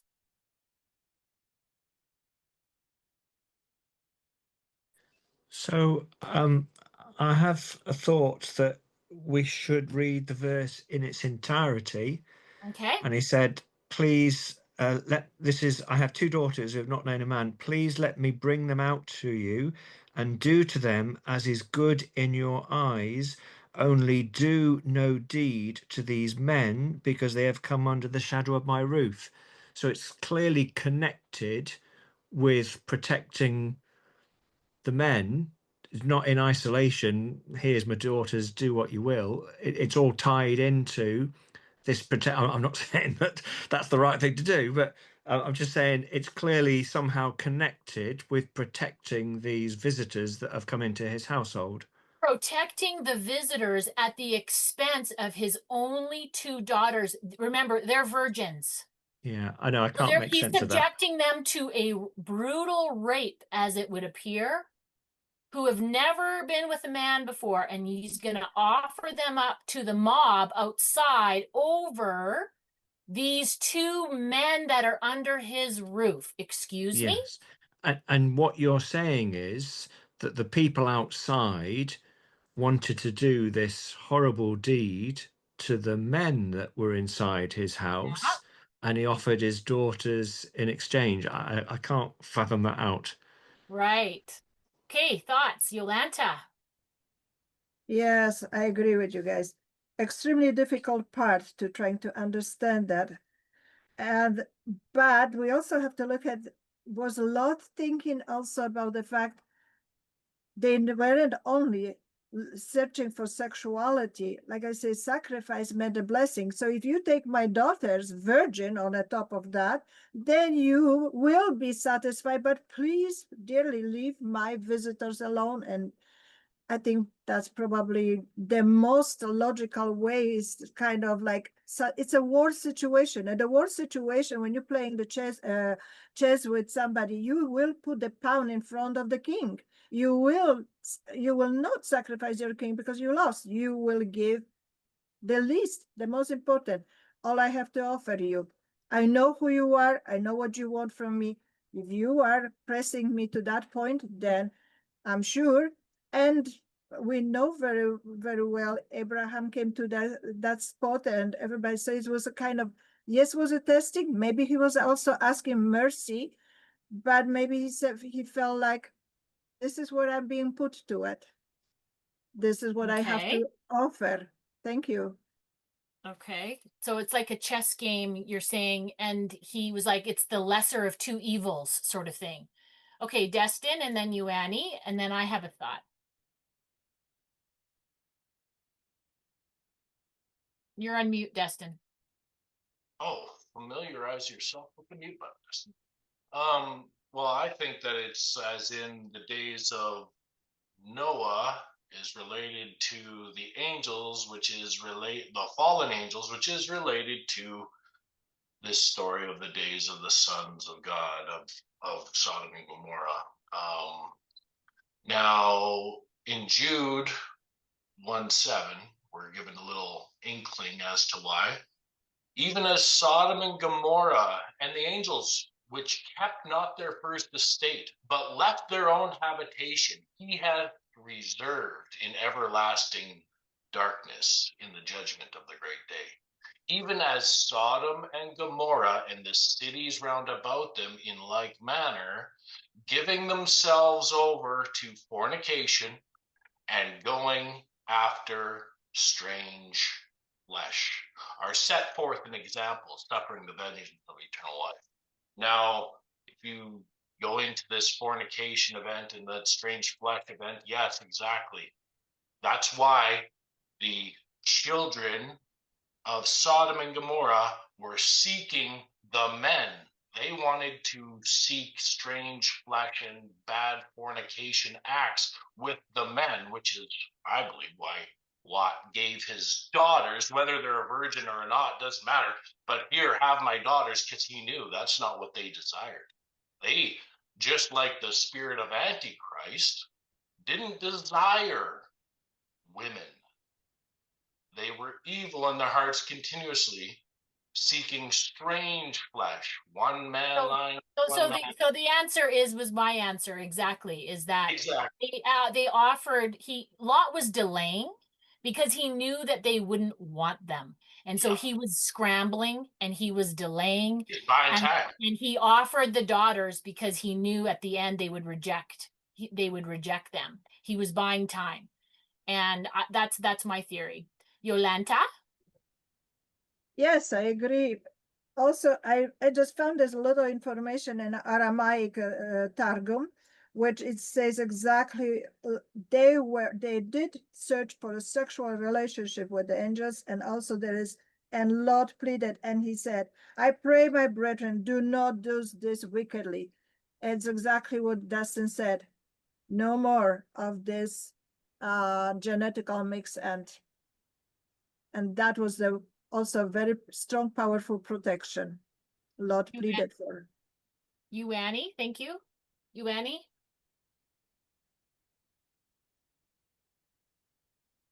You're on mute, you, Annie. Yeah, I know. For some reason, I touch my screen and it doesn't come up so I can unmute easily. Okay. I've got a brand new phone. My old phone got destroyed. But anyway, it's interesting. They said, when Not said, don't do this to my guests, they said, you're frustrating us. Okay, we're going to attack you. And the angels pulled him back in the house. And then he said, I'm going to give you my daughters, which was not good, but with a lot of people's reasoning, if they're going to kill and they're willing to do anything, even attack me, I have to offer something. And he offered his daughters. Well, the angels put a nix on that immediately by pulling him in and striking everybody with blindness. But it's, there's a lot of people that say, I'll do this, I'll do that, until they're put in that situation. And then usually they end up doing something else. Not all the time, but usually. We all like to think we're one kind of moral when we're not under the gun. But when the gun is in your nostril, it's a whole different story. Mm. And so he was trying to protect these angels, and he knew the men were not going to be satisfied unless they got something that they were demanding. And he was stalling, but he was in a no option in game, because they were going to storm the house and do what they were going to do anyway. And it was the angel's power that actually stopped it. But he was trying to still play the host, still be the cover, still do what was within his power to save these two angels, even though it was not the right thing. It was the only thing in his mind that he could see based on the situation. And during war, people do amazing things that they would never normally do, and that would be way out of acceptable limits. But under the pressure of war or home invasion, etc., it's amazing how people's minds shift. And so I've got to give him the benefit of the doubt, although I don't think I'd make that choice. But I can't say for sure till I'm there. Although you, Annie, is if he knew that they were angels, wouldn't he be like, wow, they got power? Or that begs the question, did he recognize the angels as Abraham did? He did, because he called them Lord, and he wouldn't call just guests Lord. Yeah. But the point being, he didn't know what they would or wouldn't do. He knew they were angels, but they pulled his bacon out of the fire, so to speak. Yeah. But he was doing what he thought he should and could do, and that wasn't the right thing. But people make those kind of mistakes. So I kind of give him the benefit of the doubt. But to me, I'd rather die than send my daughters. Thank you for that, you Annie. Anyway, I rest. Thanks, you Annie.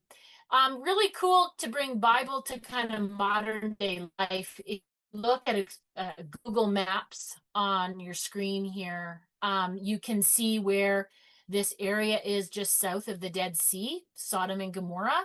And they found this sulfur balls like this. They're pure sulfur balls that just you can light them on fire. I've watched lots of documentaries on it, and it's really, really cool how they can kind of prove the area that they suspect this has happened. There's a rock there. This is from Ron Wyatt. There was another one before, but he's taken a picture of this rock, and you can see the sulfur balls still in the rock, which is kind of cool. And they're pure sulfur, and you can go down today and just pick one up, kind of thing. There is a rumor that this is Lot's wife when you go to Israel. But it's interesting. These two have a little podcast in Israel, and they're like, that's impossible because it's not near where it's not kind of near where that would be when you look at where Zoar is, where they escaped to. Plus, if she was salt, wouldn't she have eroded over time? So a lot of these things are just to appease the tourists. But I mean, I don't know. This is just both sides of the coin. Some people think that that's the site of Lot's wife. Some people think that's just to appease the tourists. But regardless, Zoar is about 30 miles from Sodom, and it would take Lot and his family about 10 to 12 hours to walk. It's interesting that Lot was given instructions to flee to the mountains, and he was afraid of the evil overtaking him there. He wanted to go to a neighboring city And yet then in verse 30, he says he feared living in Zoar, and that's the city. So it just seems really kind of contradictory. Thoughts, Ioanni? On that pillar of salt, actually, if you dig down under that soil all around there, less than 6 inches, you hit a layer of salt, literally. That all now, when you take away all the liquid from living beings, what's left is salt. And one thing a lot of people don't realize, water would wash it away. But if you get less than a 1/4 inch a year of rain, and most of that comes as fog, something like that could stay a long, long time.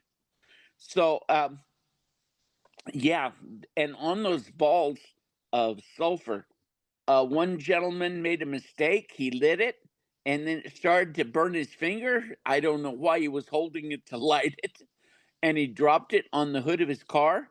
It burned through the hood and into the block, and it killed his car. Oh my God.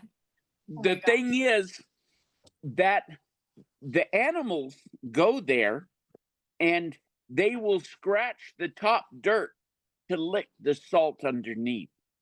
So there was a huge population, and that population turned into salt in that area. And so it's interesting. In Sodom and Gomorrah, there are square structures, and you can see where the doors are and the windows and stuff. It's an amazing thing. And all the people that have been there, and my friends in Israel, I've never been, but they've taken me, and they've done the videos and showed the stuff. It's phenomenal. It really is. Anyway, I You rest. can see the remnants of the city. You can see where the roadways Yes. were, but it's Yes. all desolate. Yeah, there's some interesting footage. Yolanta.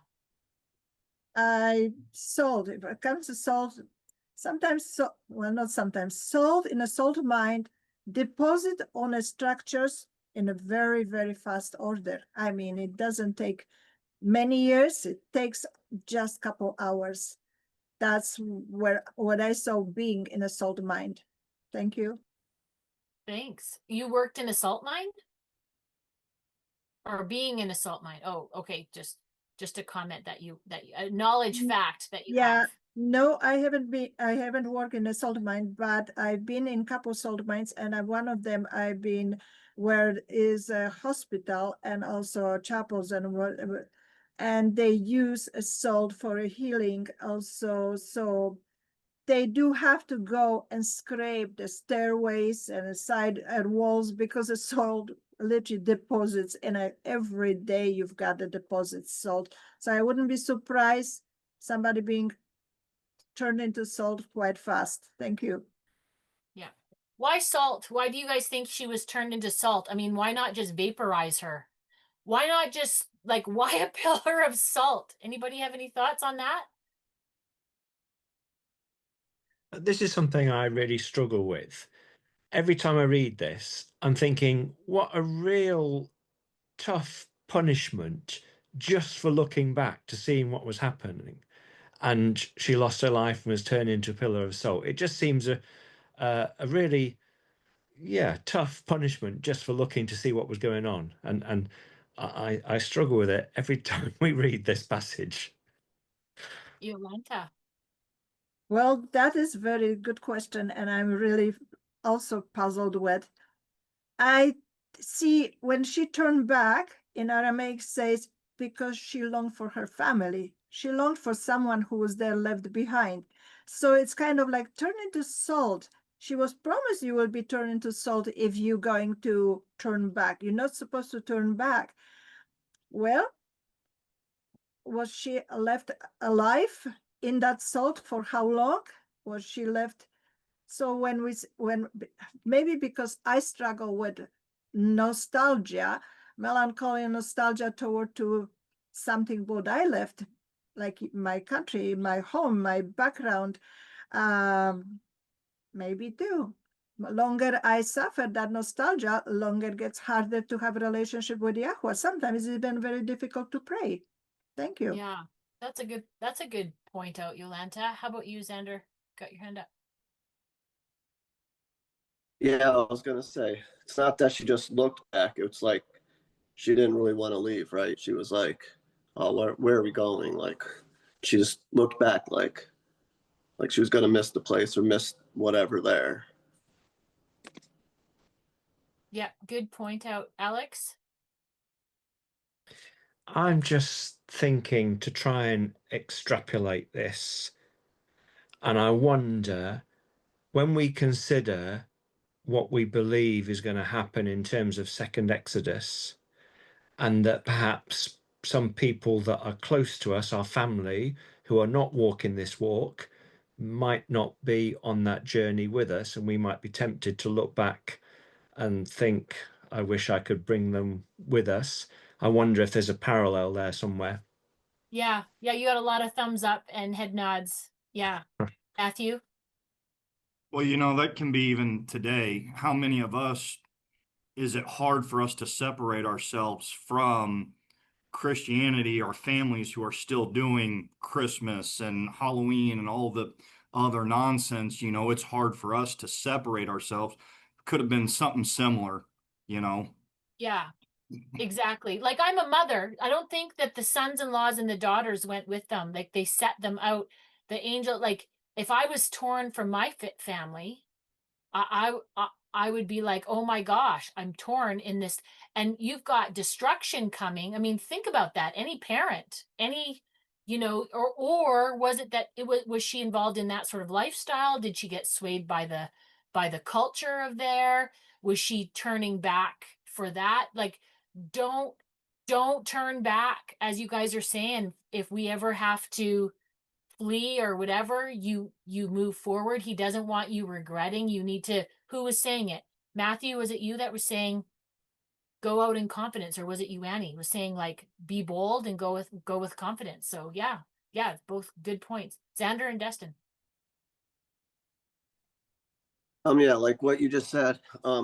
If you go back to the text in 12, the men said a lot. Have you anyone else, a son-in-law, and your sons and your daughters, and whomever you have in the city, bring with you?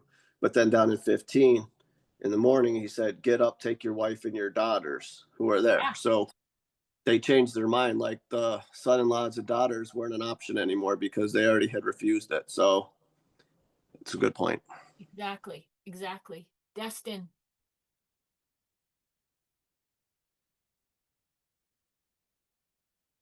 I don't know why we can't hear you, Destin. Oh, You're can you off hear me mute. now? Oh yeah, now we can hear you. Oh, okay. I was just saying, Alex, you bait me. I wonder if there's a connection, he says. Just like you were saying. Well, just going back to this analogy of this is a depiction, a harbinger, if you will, of knowing from the flood to this story to know the days to come, the end times, the Armageddon, if you will, the biblical prophecy of what's to come. I mean, going back to this concept of a flood and of fire and brimstone, that the second time, the knowing the first coming from the second coming, the second time, the first coming, he came with water and the baptism of water. The second time, he says, I don't come this time as I did the first time, but with fire and with judgment. This is Sodom and Gomorrah. This is a harbinger story, undoubtedly in my mind, of the end times. Look at what we read here, too, in verse 9. And they pressed to the man upon violently and draw near to the door, but the men went out and put their hands and pulled lock to them and into the house and shut the door. Or you could say the door to the ark was sealed. They did not know until the days that the flood came, until the door was sealed and it was too little too late. And then we go on to read the next verse. They struck him with blindness, these people. They couldn't shema, could they? They had ears but could not hear, and from the small to the great, they struggled to find the door. This is no coincidence that this exact terminology, the great and the small and the great will receive a mark upon their foreheads or upon their right arm. This small and great, this nation of Abraham, is undoubtedly cluing you in to talking about something more into the end times. And what was happening through this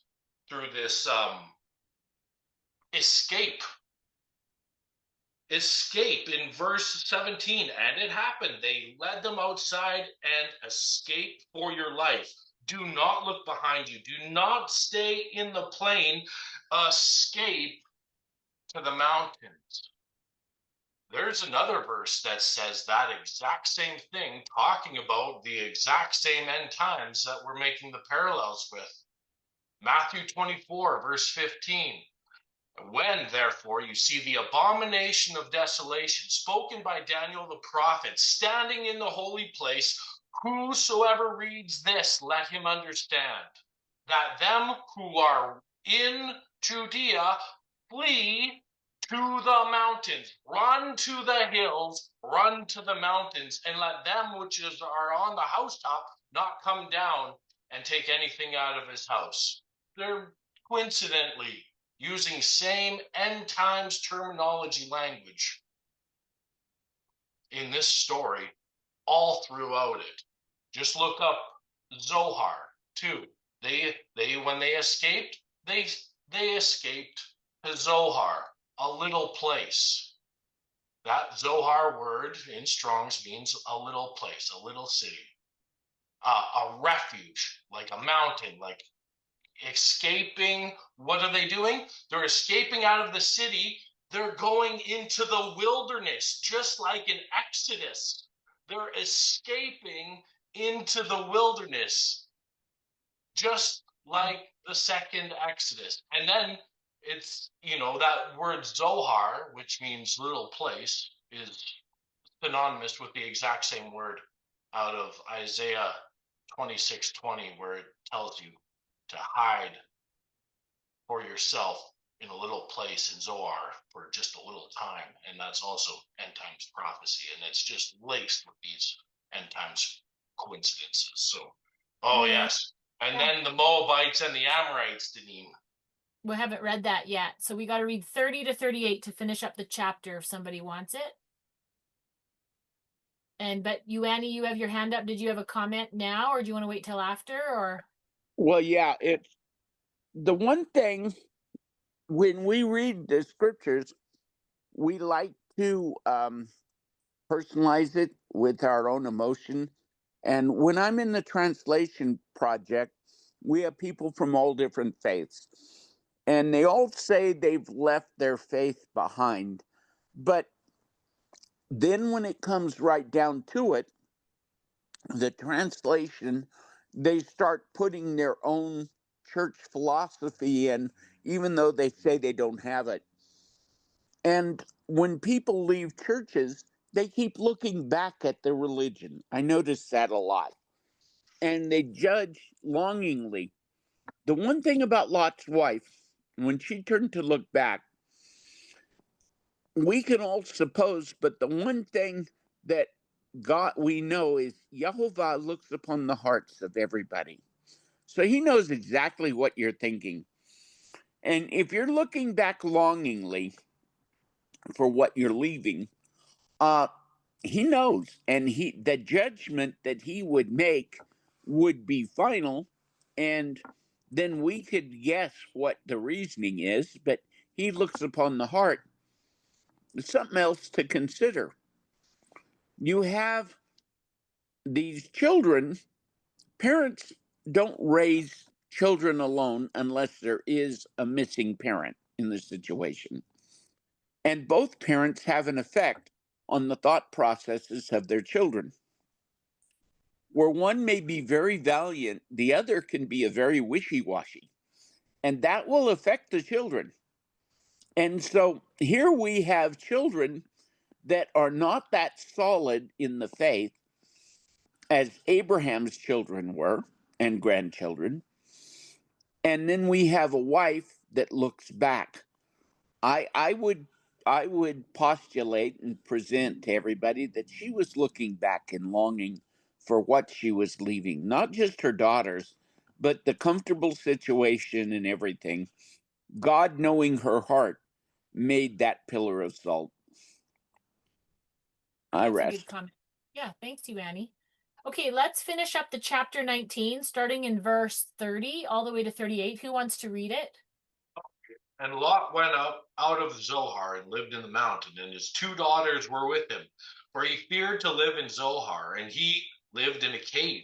And he and his 2 daughters, and the firstborn, and said to the younger, our father is old, and there is no man in the land to come to us, as is the way of all the earth.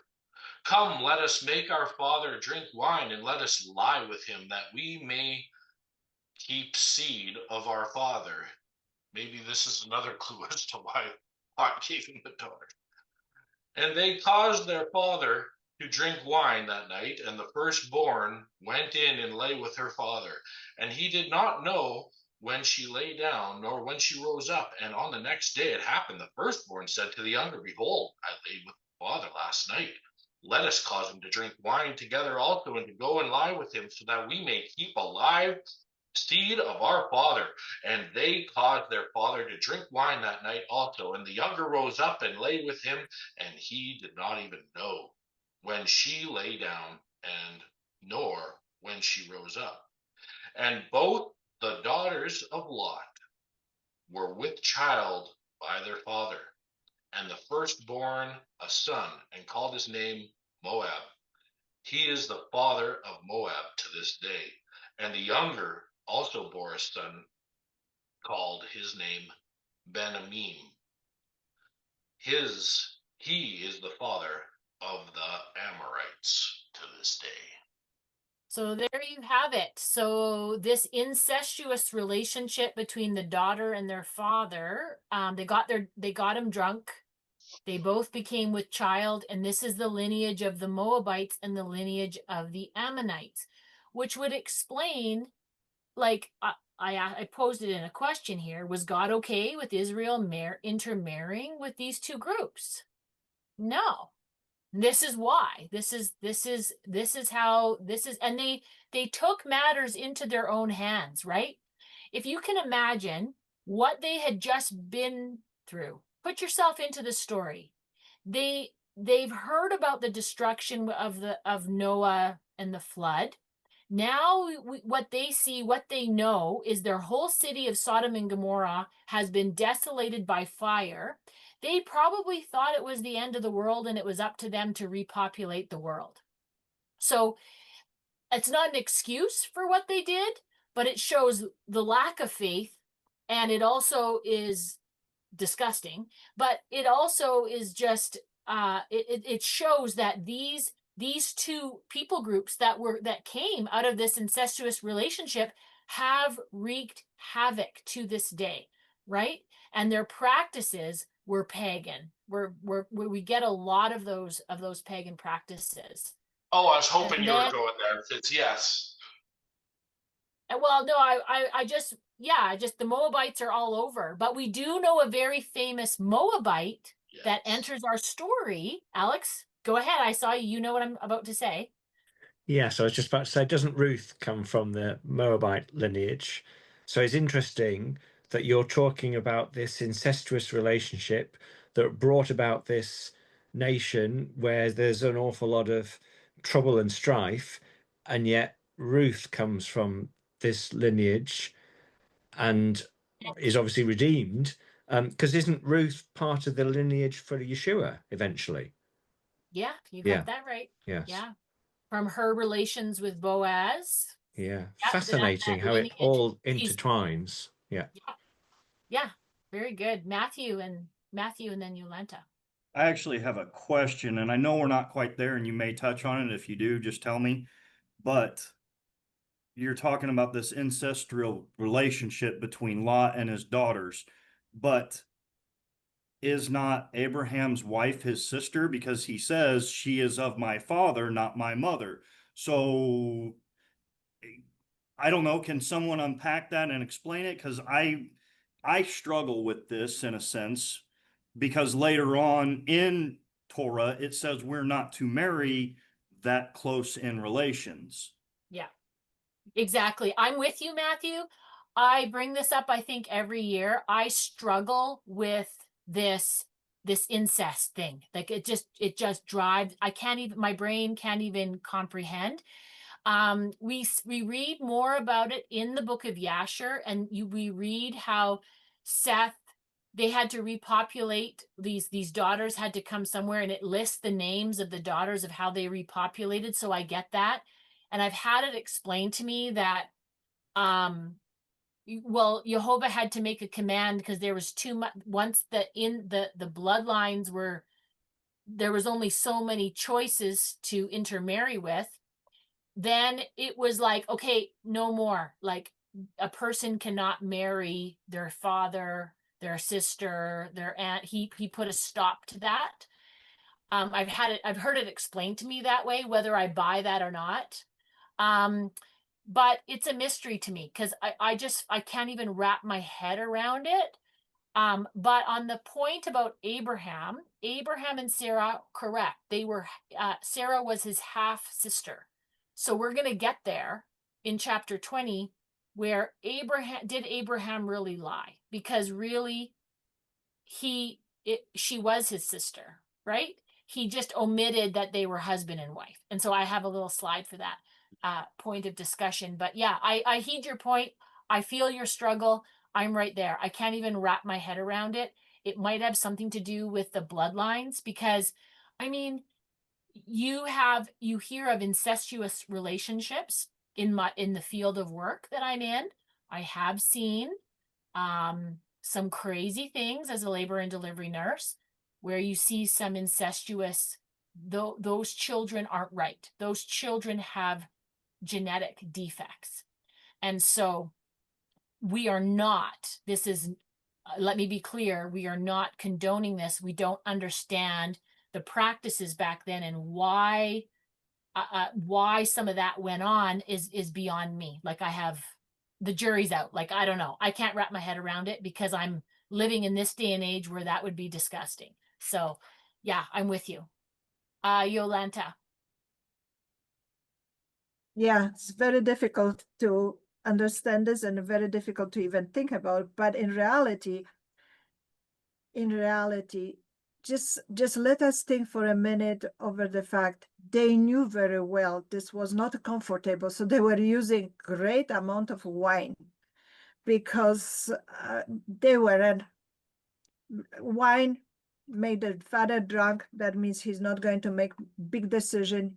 Nevertheless, come on.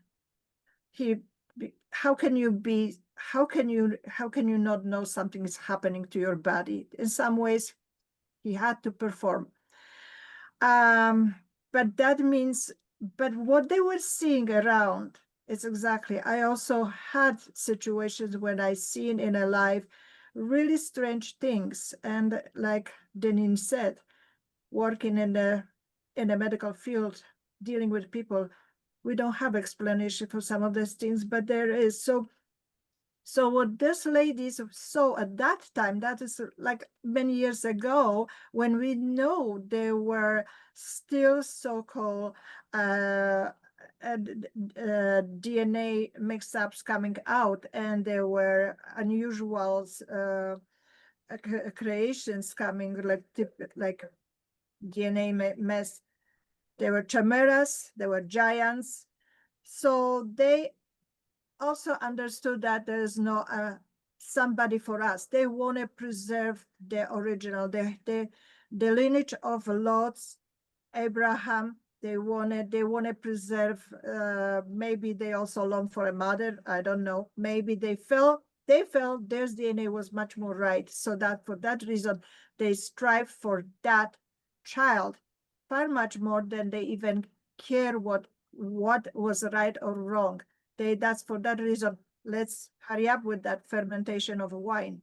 That was Yeah, more. their mother was a pillar of salt at this point. Exactly. So it's like, maybe that was the part of it. I don't know, but definitely we know.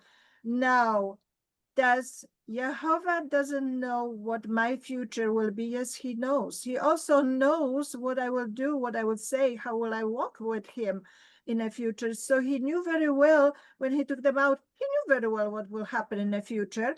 But the firstborn was Moab, and the Ruth was the genealogy of David.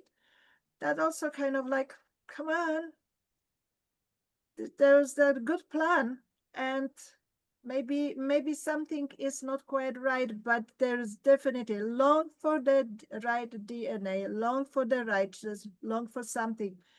I try to explain that to some women who also give me the strange look on their faces. This is disgusting. Where is the social service? But when you explain to them and they kind of realize, yeah, if I will have that choice, if I will have to make that choice, of course, we will understand that a little bit better. So maybe it's not quite correct, but it is a right what they did. And it's sad to say that from my heart, because I'm glad I wasn't in their shoes, but I would not condemn them for the fact what they did it. But you're saying, so Yolanta, you think what they did was right? In my opinion. Yeah. In my opinion. Well, you question me now. It wouldn't be right in because my. you have to admit, like, the Moabites and the Ammonites, not that good of people. That's right. Exactly. Would not be a right from my point. No, would not. Yeah. But like I say, and I think they also thought it's not right. That's why they use so much wine. Yeah. Because but if you don't have, and you know you're striving for the right DNA, and you have giants, and you have chimeras, and you have strange situation going on, because they announced there is no proper man for them. They already announced that. That's my point. Thank you. Alex, you got a quick point before we go to you, Annie? It looks like you wanted to say something that. Yes, just to respond to that, we can strive to understand something without necessarily believing that it's right. Yeah. So if we're looking to understand scripture, and we try and think that Lot's two daughters thought that there was no other man on earth, and that all humanity would cease to be unless they did what they did, you can understand their motives without necessarily supporting it as being right. I think that's a distinction I'd like to make. Right. Yeah. Good. That's a really well said, Alex. You, Annie. You, Annie, do you have your hand up? Oh, yeah. Yeah, I do. I'm having trouble opening my mic, but I want to keep it closed too, so I'm not making noise. Yeah, you're doing great. I have 2 points, and one on each side of the argument. First of all, there was the little place, the little village of Zoar, and they were there, and there were people there. And for them to say there's no one for us after having been there, to me, that's always been a point in my mind that goes, excuse me? But then they counter that with, we need to preserve the seed of our father. And so that, I can see that argument there. But when it comes to the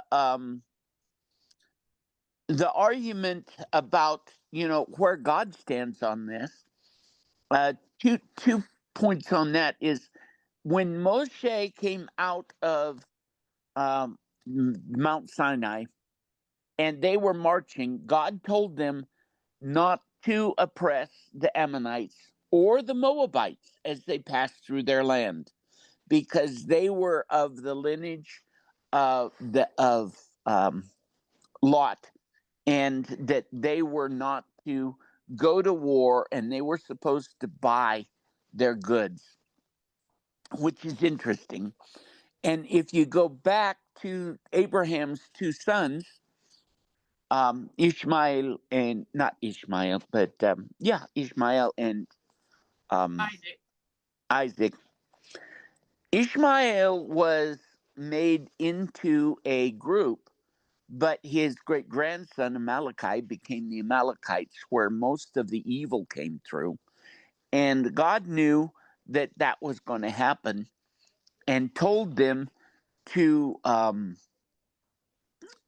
save or that lineage, and gave a promise that he would be a lineage exactly like Isaac's, only different. They're not going to be the chosen people. And then later it talks about that whole lineage being wiped out, which I find unusual if you follow the genealogies. But with God saying, and then I'll end it with this, is I I'm from Joseph, Ephraim, and Manasseh, and we got recognized by the rabbis as a true tribes of Israel under Joseph.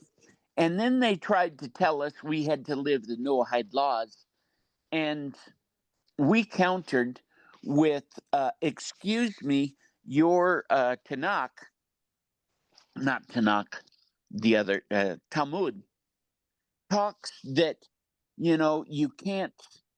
You can only have a lineage of a mother, and you cannot accept the lineage of the father. And under your rules, Moses' children could not be accepted by God.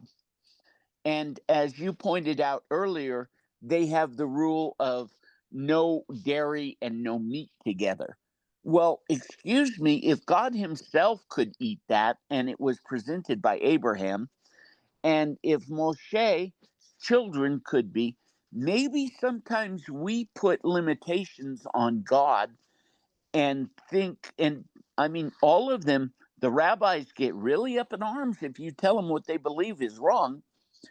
And it's a commandment of a man instead of what Scripture portrays. So this is an interesting thing, because God told Moshe, don't bother the Ammonites. They're not my chosen people, but they're my people. And don't bother the Moabites. They're not my chosen people. They are my people. And as in the story of Ruth, that she is in Yeshua's lineage.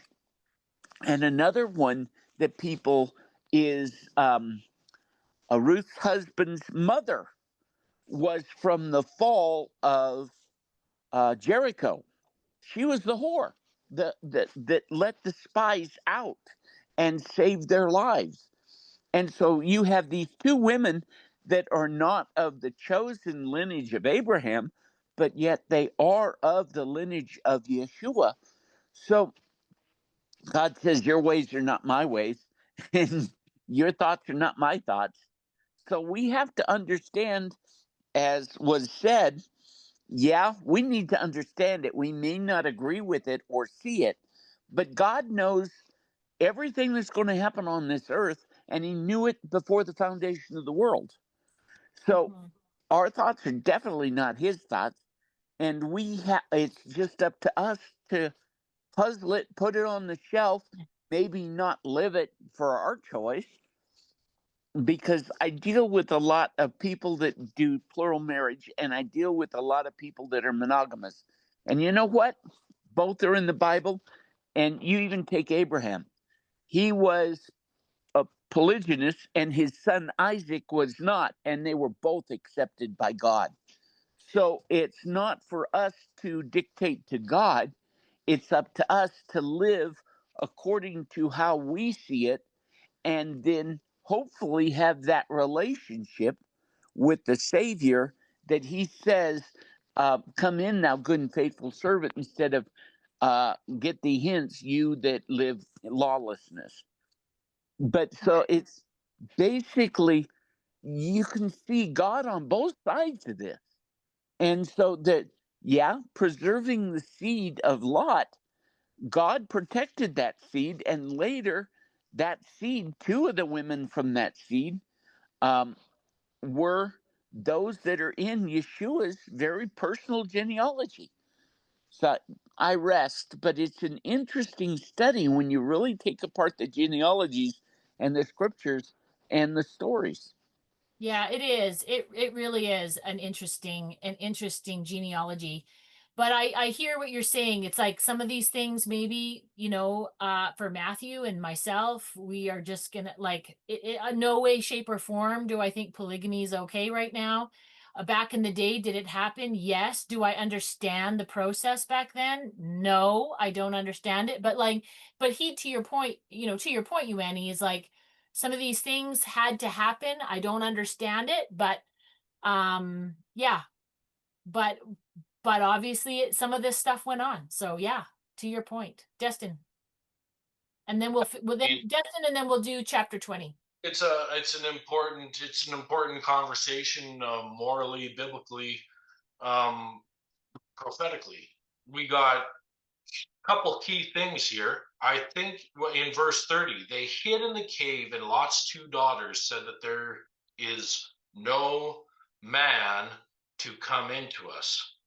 Now, in verse 31, they say the same thing, which I believe is evidence of sorts, where there is not a man in the earth, I believe, provides evidence, just as in the fallen angels.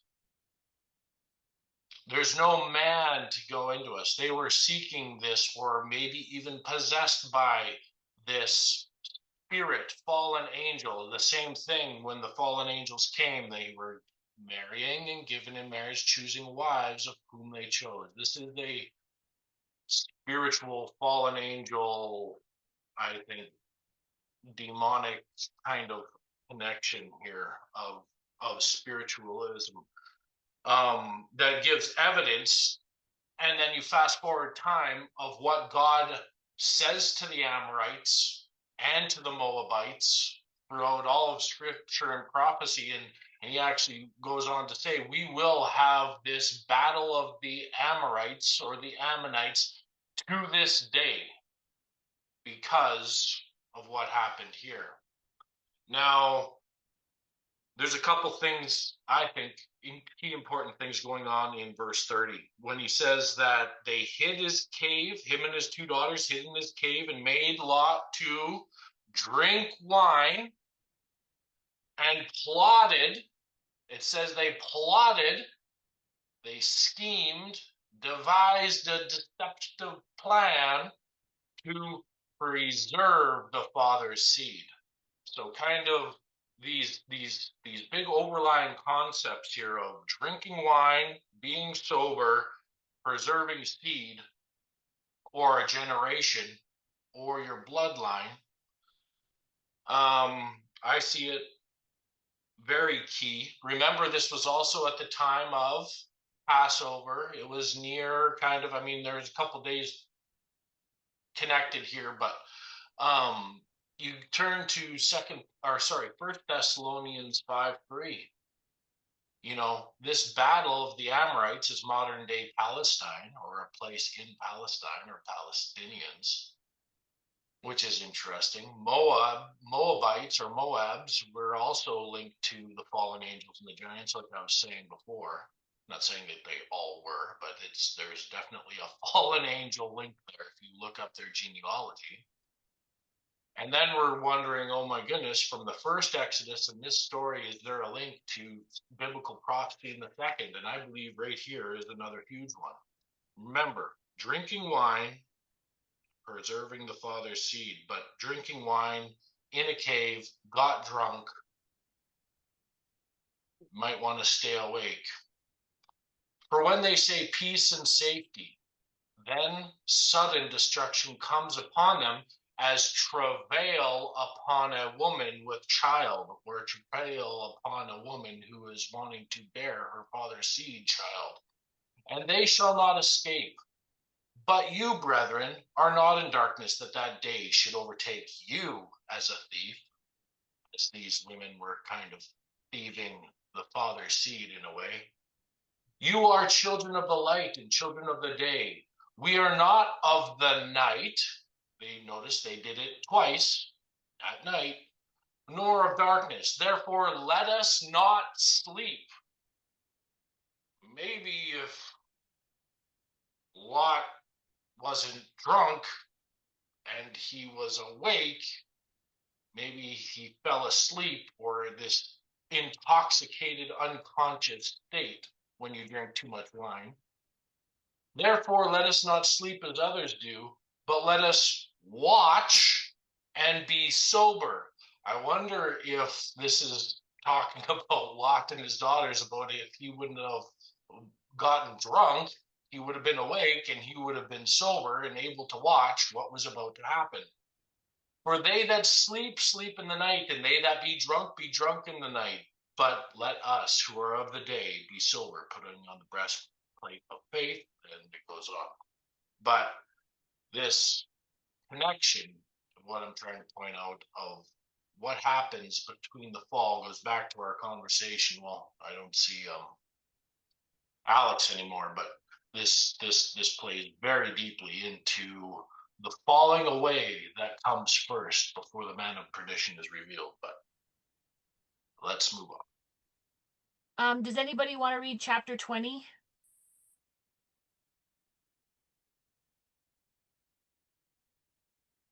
Okay. I might as well finish up the Torah portion here. I can, Deneen, if you want. Thank you, Nicole. And Abraham moved from there to the south, to the land of the south, and lived between Kadesh and Shur, and stayed in Gerar. And Abraham said with regards to his wife Sarah, "She is my sister." And Abimelech, the king of Gerar, sent and took Sarah. But God came to Abimelech in a dream by night and said to him, "Behold, you are about to die because of the woman you have taken, she being married to a husband." And Abimelech had not come near her, and he said, "O Lord, will you slay even a righteous nation? Did he not say to me, 'She is my sister'? And she herself said, 'He is my brother'? In the honor of my heart and the purity of my hands, I have done this." And God said to him in a dream, "Yes, I know that you did this in the honor of your heart. And I also withheld you from sinning against me. On account of this, I did not allow you to touch her. And now return the wife of the man, for he is a prophet, and he will pray for you, and you shall live. And if you do not return her, know that you shall surely die, you and all that are yours." And Abimelech started up early in the morning and called for all his servants, and he spoke all these words in their ears, and the men were greatly afraid. And Abimelech called Abraham and said to him, "What have you done to us? And in what have I offended you, that you have brought on me and my kingdom a great sin? You have done things to me that ought not to be done." And Abimelech said to Abraham, "What did you see that you have done this thing?" And Abraham said, "Because I thought, surely the fear of God is not in this place, and they will kill me for my wife's sake. And yet she really is my sister, daughter of my father, only not daughter of my mother, and she became my wife. And then God made me wander from my father's house. I said to her, 'This is your kindness which you do to me. At every place where we come there, say of me, he is my brother.' Abimelech took sheep and oxen and male slaves and slave girls and gave to Abraham, and he returned his wife Sarah to him. Abimelech said, 'Behold, my land is before you. Live where it pleases you.' And he said to Sarah, 'Behold, I have given 1,000 of silver to your brother. Behold, it is for you a covering of the eyes to all who are with you. And with all this you are justified.' And Abraham prayed to God, and God healed Abimelech and his wife and his concubines, and they gave birth. For Jehovah had closed up every womb of the house of Abimelech because of Sarah, the wife of Abraham." Thank you, Nicole. So this, do you guys remember, Nicole, do you remember discussing this last year? I poured over this chapter last year, but I don't think I have any more insights this year. It's just really interesting to me, this chapter. We see in this chapter, Abraham moved to Gerar. So there on a map, you can kind of see where that is compared to modern day Gaza and Hebron, which is and Jerusalem is up here, right? So that's where this is taking place. And then again, Abraham presents Sarah as a sister to King Abimelech. Abimelech means Ab. Ab is father and Melech is king. So my father is king. So that's the definition of Abimelech. But, Yah says to King Abimelech in verse 3, you will die because of the woman you have taken. Then the king says in verse 5, in the honor of my heart and the purity of my hands, I have done this. It's interesting that the punishment is death, even though he was naive. He didn't realize how he had offended. I prevented you from sinning. I prevented you from sinning, having relations with her, in verse 6. So nothing happened between Sarah and Abimelech. I just find it interesting that the punishment is death, and King Abimelech didn't even really know what was going on. And I brought this slide up last year with Abimelech. He takes Abraham's wife, but he thought it was a sister. God reveals that he will die if he does not return her. Abraham is considered a prophet, a nabi, which is the first mention of the word. I never considered Abraham a prophet, but that's interesting.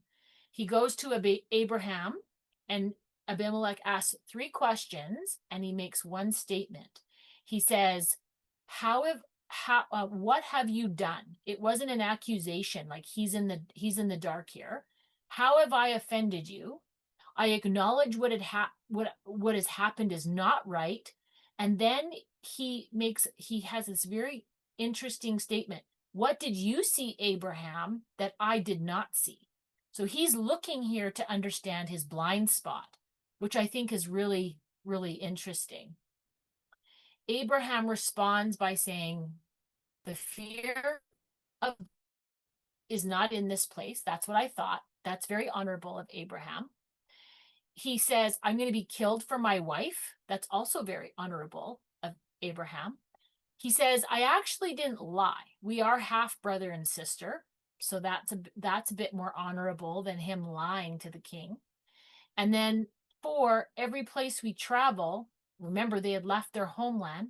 I've asked Sarah to say she's my sister and omit the part that she's my wife, which is smart, which is what I brought up last year, that it's smart, not necessarily a lie, but it's protective over them.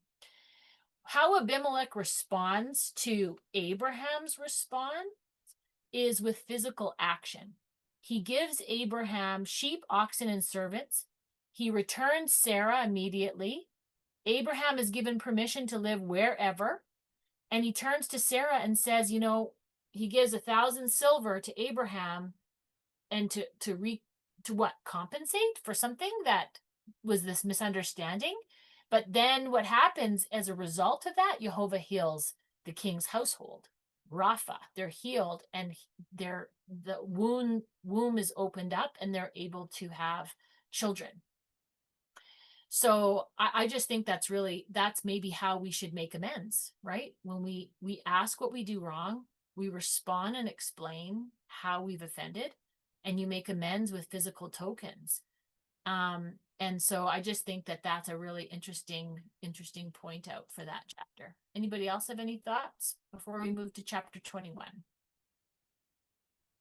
Yeah. Also Abraham had to do a sacrifice for the king. And the one thing pondering that for a long, long time is that he asked Abraham, well, what's your relationship? And Abraham said, my sister. She said, my brother. But then the king took her. The king, without, as the prerogative of kings are, they can just take what they want. That's what Samuel warned that Israel would have when they chose a king over God. But instead of going as the custom, because the father wasn't there, Abraham was an old man, so there wasn't a father to go ask, but the king should have gone and asked permission, not just snatch and grab. And I think this is the one mistake the king made. The mistake that Abraham made is in assuming that they were all just heathens and not really caring about the Lord. But because there was a snatch and grab, instead of asking for permission for the hand of Sarah, where then it could have been made plain that, well, Sarah's actually my sister, but my wife also, there was just these assumptions on both sides. And so it's the lesson I take out of it: never make an assumption. Always follow the set tradition and ask for permission and go through the steps that are in scripture. And as you point out, the steps he did of making it right. But there was the supposition in the first place: oh, well, I asked, and they're not anything but brother and sister, and then he took. That's what I see his problem was there, and why God made him, stopped him before there was a serious breach, and then God would have to kill him. But you just don't assume. You need to respect the other boundaries of the people you are dealing with. Anyway, That's I a good rest. point. That's a good point, Yolanta. See, Abraham challenged Abimelech because he spoke to Abimelech when he, well, of course, after exchanging and giving him his wife, Sarah, and he also, Abimelech spoke to Abraham, why did you do this to me? And Abraham said, because I said in my heart, the fear of Jehovah is not in this place, and they will kill me for the sake of my woman. So it's kind of like, I have it what you want from me. I will protect maybe her, protect myself by doing what, because you don't have no fear. So Abimelech took that with a great pride. I will honor you. Here is your wife. Here are the gifts. But please don't think of me that way. Thank you. Thanks, Yolanta. Do you want to read chapter 21? Does somebody want to read chapter 21?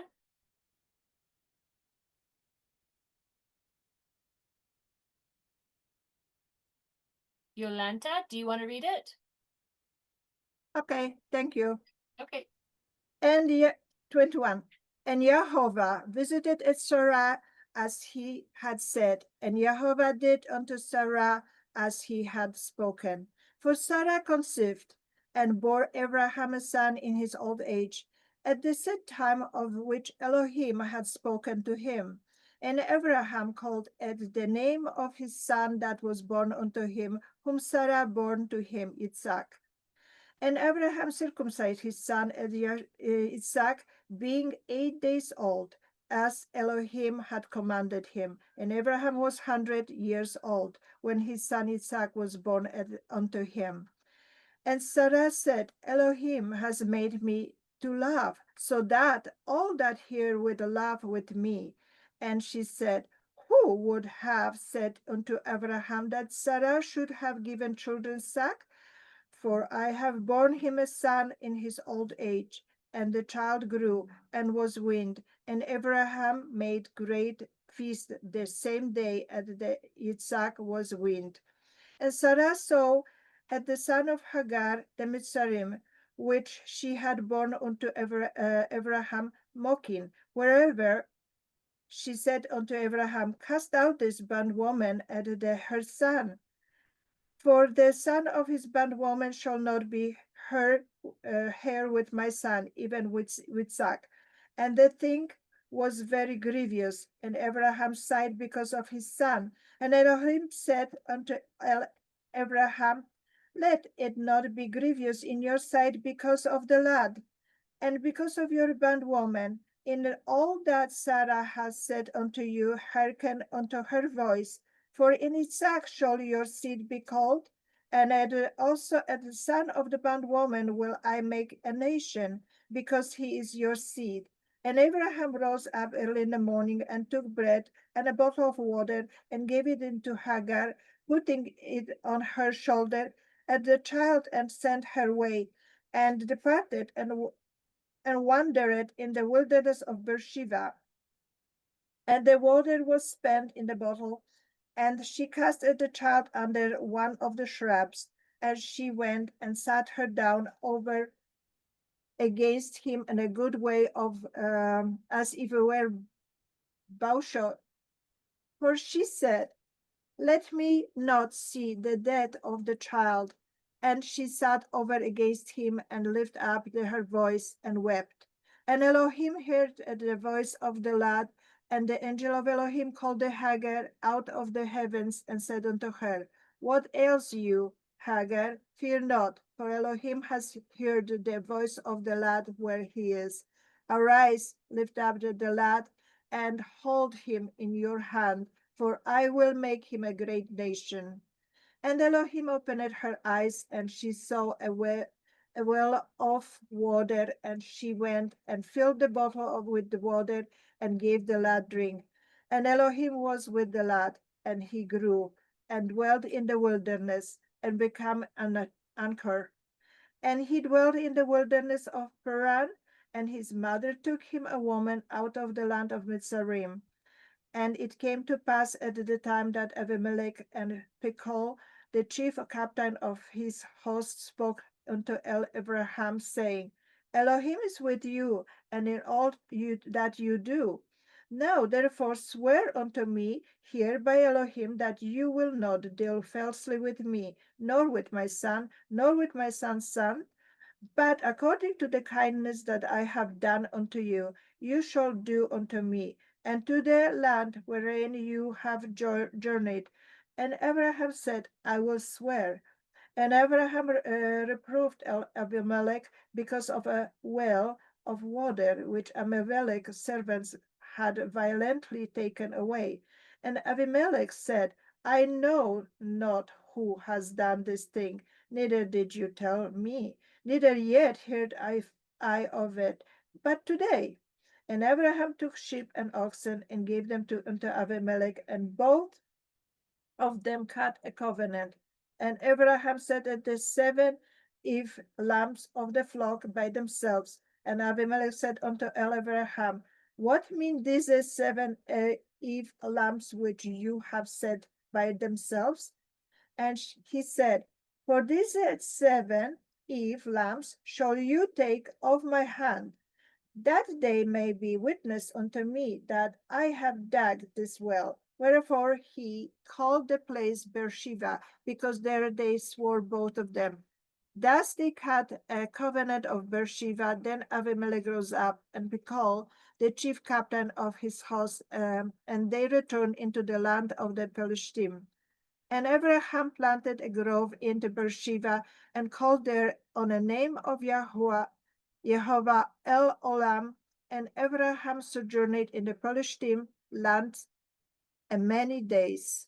Thank you. Good job. Good. Thank you, Yolanta. I like that Abraham called on the name of Yahovah, the everlasting God. So let's just review a few slides here. So Sarah conceives and Isaac is born. Ishmael is sent away. And so why they circumcise babies on the 8th day, as we point out earlier, is because the vitamin K levels are at the highest, and that has to do with the clotting factor. So we know that babies aren't born with vitamin K, and that's why in modern day labor and deliveries they give a baby a needle in the thigh to boost their vitamin K.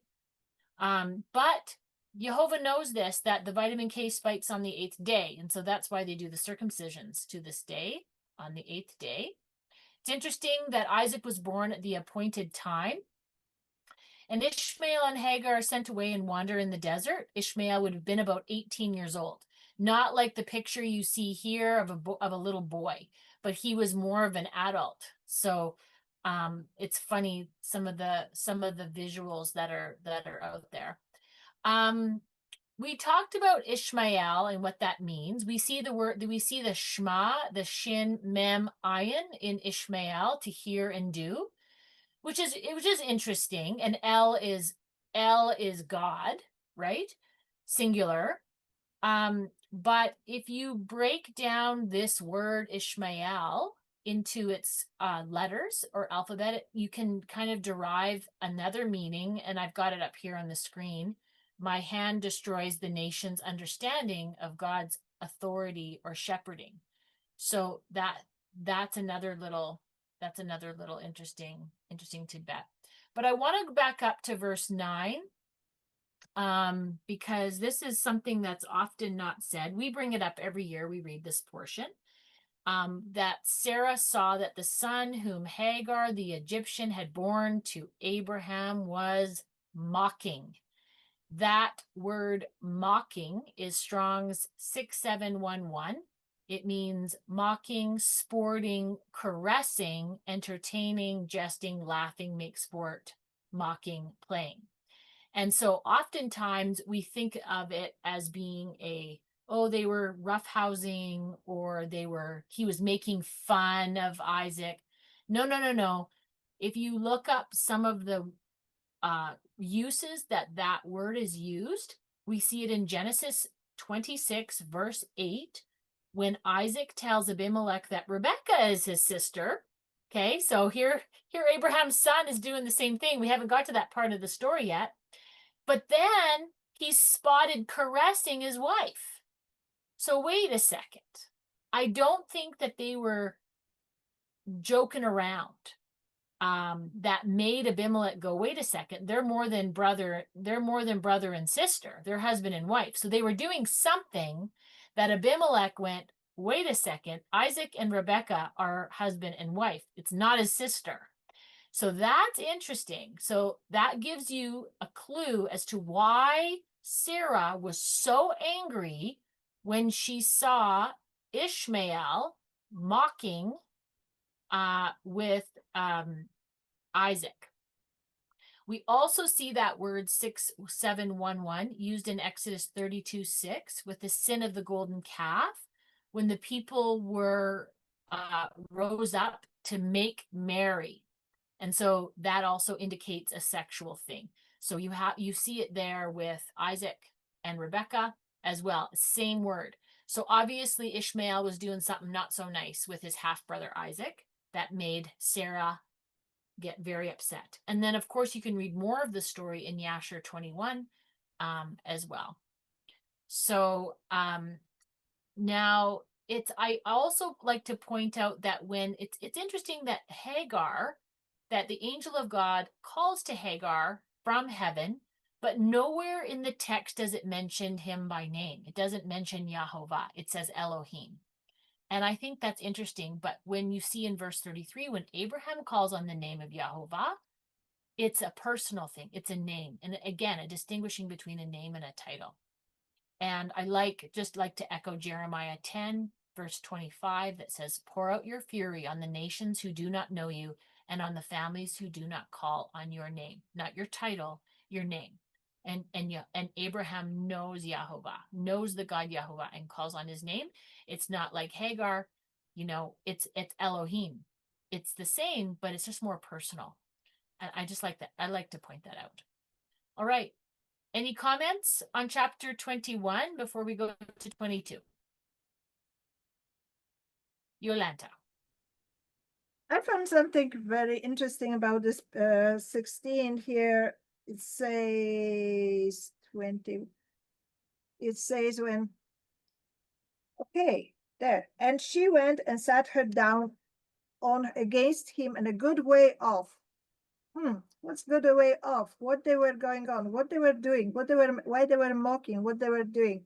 See, good way off is a kind of a goodwill or charm or whatever, but then we also know from Targum, and she went, sat on the side and cast away the idol. Oh, there comes the language. Ishmael had a certain idol which he was using to mock Sarah and Isaac.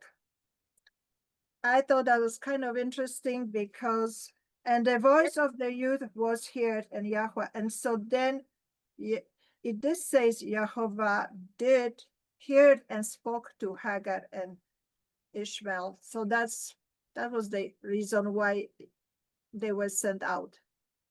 Was because of an idol? Where do you get that? Sorry, Yolanta, where do you get that? Oh, okay. When I read in the Sefer, when we were reading under the 16, it says 16, the good way off. The good way off where in Targum because we look in what's good way off, but then the Targum explains it is the idol. It's a bow shot away, it says. A bow shot. As far to like a bow shot away is interesting, but I just never heard that explanation before. Yeah, So no, that's it's a strange worship. Yeah. okay. In the Targum. I've never heard that. Interesting. Okay. Chapter 22. Let's finish off the Torah portion. And we get to hear about another test with Abraham and this testing of his son Isaac. So here we go. And after these things, testing Abraham, God said to him, Abraham, and he said, behold me, Hanini. And he said, now take your son Isaac, your only one, whom you love, and go to the land of Moriah, and there offer for him a burnt offering on one of the mountains which I will say to you. And Abraham rose early in the morning, saddled his ass, took 2 of his young men with him, and his son Isaac. And he split wood for a burnt offering, and he rose up and went to the place which God had said to him.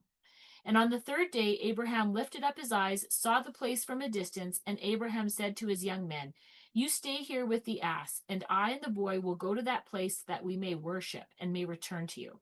And Abraham took the wood of the burnt offering, laid it on his son Isaac, and took the fire and the knife in his hand, and the 2 went together.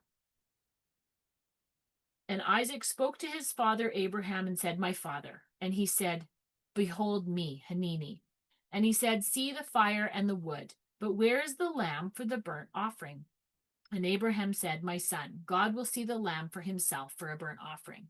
And the 2 of them went together, and they came to a place that God had said to him. And Abraham built there an altar and arranged the wood. And he bound his son Isaac and laid him on the altar on the wood. And Abraham stretched out his hand, took the knife to slay his son, and the angel of Jehovah called to him from the heavens and says, Abraham. And he said, behold me, here I am, Hanini. And he said, do not lay your hand on the boy, nor do anything to him, for now I know that you are a fear of God, and you have not withheld your son, your only one, from me. And Abraham lifted his eyes and looked, and behold, a ram behind him was entangled in the thicket by its horns. And Abraham went, took the ram, offered him a burnt offering instead of his son. And Abraham called the name that place, Jehovah will see, so that it is said until this day in the mount of Jehovah it will be seen. And the angel of Jehovah called to Abraham out of the heavens a second time, and he says, sworn by myself, declares Jehovah, on account of this thing you have done, and have not withheld your son, your only son, that the blessing I will bless you, and multiplying I will multiply your seed like the stars of the heaven, as the sands which is on the seashore. And your seed shall possess the gate of his enemies. And in your seed shall all the nations of the earth be blessed, as reward in that you have obeyed my voice. And Abraham returned to his young men, and they rose up and went together to Beersheba. And Abraham lived at Beersheba. And after these things it was told to Abraham, saying, behold, Milcah, she also has borne sons to your brother Nahor, Uz and his firstborn Buz, and Camil, and the father of Amram, and Cheast, and Hazo, and Pildash, and Jidlap, and Bethuel. And Bethuel fathered Rebekah, ding, ding, ding. Milcah bore these 8 to Nahor, and the brother of Abraham, and his concubines, whose name was Reuben. She also bore Tibah, and Gaham, and Thahash, and Makah. And that is the end of our Torah portion. Any comments? So, Abraham's final test, a human sacrifice of his son on Mount Moriah. Interesting test. Mount Moriah is the current Temple Mount, is my understanding. Adam and Eve also made a sacrifice on Mount Moriah after they ate the fruit. As well as Cain and Abel also made a sacrifice on Mount Moriah. Cain didn't bring his best and Abel did. Remember that story? And then Noah and his sons, it is said, also made a sacrifice on Mount Moriah, a special offering to Jehovah. So if you want to know when they refer to the place of where it'll be. Yeah, and anybody else have anything? Just as a final note here, where we talked about oh, Matthew, we'll go over to you. Ishmael, we see Shema in Ishmael, Adonai hears. And then when we see that in verse 17, where Abraham calls the place Yerah, Jehovah sees, it's a contrast there with Ishmael means God hears, and contrast that with, God hears versus God sees. The place Yerah. So that's interesting. Let's go over to you, Matthew. So I just wanted to bring up a few points on this part. One, Abraham told his servant that him and the boy would be back, that they were going to worship the Father. So he knew that this wasn't going to happen. He didn't know how, but he trusted the Father that however this was going to work, it was going to work, and they both would return. Also to be noted, they were going up to worship, not sing and dance, but to obey the Father as he had commanded. So I think in Christianity, we get worship as praise and song when it's praise, not worship. So that's a great point out, Matthew. I'm glad you pointed that out. Because, he says here, I and the boy will go on that place that we may worship and may return to you. So, that's a great point out. So then why the test? I mean, what is Abraham, why is Jehovah testing him with this? Yolanta. Yeah, sometimes a little nuggets of information from other books maybe will be interesting. And I found something very interesting. Not only Jehovah choose the place, choose the sacrifice asked, but he said, and Abraham said, Jehovah will choose for himself a lamb for the offering, and they went both of them in a heart entirely as a one. And they come to the place where Jehovah had told him, pointed again by Jehovah. And Abraham builded there and the altar which Adam had built. It's in a Targum, Aramaic, that Adam had built, which had been destroyed by the waters of the deluge. And then Noah has again built it, and which had been destroyed in the age of division. And he set the wood in order open. So it's like in the same spot, Jehovah appointed to Abraham where the sacrifice will be. I'm very interested to see how the future will look later on. It was exactly the same place Yahushua was sacrificed, because it started with Abraham. Thank you. Yeah, there's lots of comparisons. That is definitely, I have a whole slide show on that and all the comparisons for each of those. And it's interesting. You, Annie. Yeah, what is interesting about the test is the biggest part of the test was not Abraham willing to give his son. I mean, that was important. But you pointed out that Yitzhak was not a little tiny child. He was a grown man. He was in his 20s. And he could overtake him if he wanted to. Exactly. He was 37 years old. He was a big, strapping lad. Yeah. He could have beat the piss out of his father. Instead, he stood there, let his father tie him, and probably helped his father, who was well over 120, get him on the altar. But what this was not only a test of Abraham, but a test of Isaac. And that Isaac had been taught to the point to trust his father and to trust in Yahovah, to the point that he would allow that and not rebel. That's an important test, because the reason Abraham was chosen is because he would create a family that would value and honor and worship and praise Yah. And here was the proof. Not only did Abraham prove his love for his God, but his son, who he had trained up, had proved his love for God. Now, juxtapose that with Lot and his family. The children of Lot did not follow in the footsteps of reverencing the Lord. Lot did. He met the angels. They laughed, you Annie. Yes. And then the daughters not only laughed, but then did the moral problem that they had. So here you have two families, and one is proven righteous and gets blessed. And for generations, his family, for the rest of the earth's inheritance, will be called the children of Yah.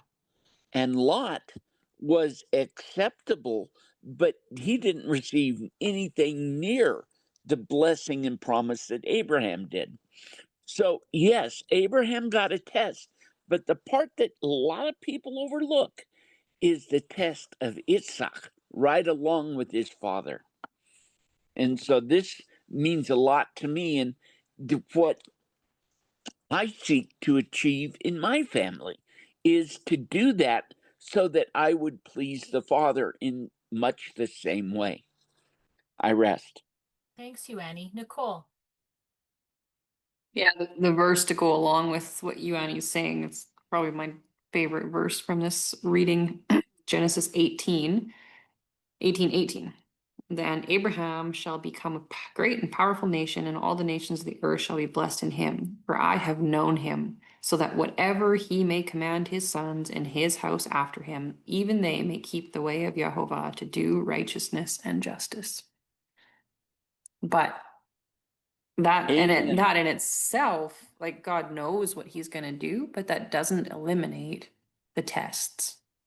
Even think how many times they were told they will have a child, but they still had to wait 20 years. That's probably the biggest test I've ever seen. Like 20 years. My goodness. God knew that they would be faithful, but they still had to be tested. It's great. Yeah. Great. Think about that. Abraham didn't have his son till he was 100. That's a long way. That takes a lot of faith. Yeah. And to back up what you're saying there, you Annie, too, that word Hanini, we see in the English, he says, so there's 3 Haninis in this chapter. And I saw a great little Jewish commentary on this chapter on this word Hanini. There's one where God says to Abraham, right at the beginning of chapter 22, and Abraham answers, "Behold me," or Hanini, "Here I am." In other words, like, I'm here. I'll do what you ask me to do. And then we see at the very end, when the angel of Jehovah, verse 11, calls to him from the heavens and says, "Abraham," and he says, "Hanini, here I am." But we miss the one she was saying when Isaac was speaking to his father Abraham in verse And 7. said, "Here I am." Yeah. and says, my father, and he says, Hanini, here I am. And that's the most scary one, because Isaac knew it was going to happen. Abraham knew it was going to happen. And the worst thing you can hear as a father, okay, so let's say Abraham, the test that Abraham has is, if your little child, or your 37-year-old grown man says, Father, here I am. When you call out to Father, you weaken, right? Because the father is supposed to protect the child. The father is supposed to look out for the household. And here he hears Isaac say, Hanini, like he says, here I am. So that was I didn't explain that very good, but I'll send it out with the recording. Here's a little Jewish commentary on Isaac being 37 years old and Abraham 137. Why did Abraham tie up Isaac? And could he bind a 37-year-old man without his consent? Isaac said, Father, I'm a vigorous young man, and you are old. I fear that when you see the slaughtering knife in your hand, that I'll instinctively jerk and possibly injure you. I might also injure myself, and thus becoming an unfit for the sacrifice. Or involuntary movement by me might prevent you from performing the ritual slaughter properly. Therefore, bind me well, so that at the final moment I won't be deficient in honoring and respecting yours, and thereby not fulfill the commandment properly. Thereupon Abraham immediately bound Isaac, his son. And they still walked together. Isaac could have overtaken his father, one before he knew and the both after he knew. Amos 33 says, can two walk together unless they be agreed? So that's just a little interesting commentary. Take it for what it's worth. So yeah, Destin. A little just interesting connection, because I mean, is God like what's going on here? Abraham, sacrifice your son. Yeah, make no mistake. He was saying human sacrifice. I want you to sacrifice your son. And then he goes up, and is God like a schizophrenic? Is he like, just kidding? I didn't really mean that. You don't think God was serious? Is there something quite obviously deeper going on here that he wants us to see? Well, and it has everything to do with this study of sacrifice. Now, I will leave my opinion out of it. Try to. And just give you a cool little anomaly. I don't know how to say that word. I can't speak. Of what's going on here in verse 8. But where is the lamb? And we're told, not only was he told to sacrifice his son, then he's not sacrificing his son, he's sacrificing a lamb. Then it wasn't a lamb that was provided for the sacrifice, it was something different. It was a ram. You don't think there's something going on here? Where is the lamb for a burnt offering? And Abraham said, my son, God will provide himself a lamb. Maybe he will provide himself as the Lamb of God. But it didn't happen here. Not yet. Which is why there was a ram, and there's much more there. But then he will provide himself. God is going to provide this human sacrifice. This sacrifice in place of what he was asking. What he truly desires is what? The true sacrifices of God, Psalms 51, are a contrite spirit and a broken heart. So the question is, what's an acceptable sacrifice to God? And this is all over this story right here. Here's a cool little anomaly. Hebrews 10, verse 7, starting in verse 5. Wherefore, when he comes into the world, he says this. He's talking about this Lamb of God, this Messiah that we read about in Scripture. He says, sacrifice and offering I would not have you do, but a body thou hast prepared for me. Oh my goodness. This reminds me of this story. And I'm going to show you how I believe it definitely is referring to this story. He wants us humans, he wants us to sacrifice, make no mistake, but he wants an acceptable sacrifice that's worthy that he wants. And he goes, but a body thou hast prepared for me. So this is like, did not Isaac prepare himself as a body prepared for him? And God went, wait. I'm going to provide myself a lamb. And then to continue on, but a body thou hast prepared for me. In burnt offerings, which is what Isaac was going to be, was a burnt offering to the Lord, and sacrifices for sin, God has never had any pleasure. Then he says something very, very profound in verse 7. Then said, Lo, I come. In the volume of the book it is written. Now, if you look up that word, lo, I come, it means behold, or to look, or to see. But in the King James Version, in English translation, it translates as lo, L-O. But behold, or lo, I come, to see this, look at this, go and learn about this. Lo is a key word.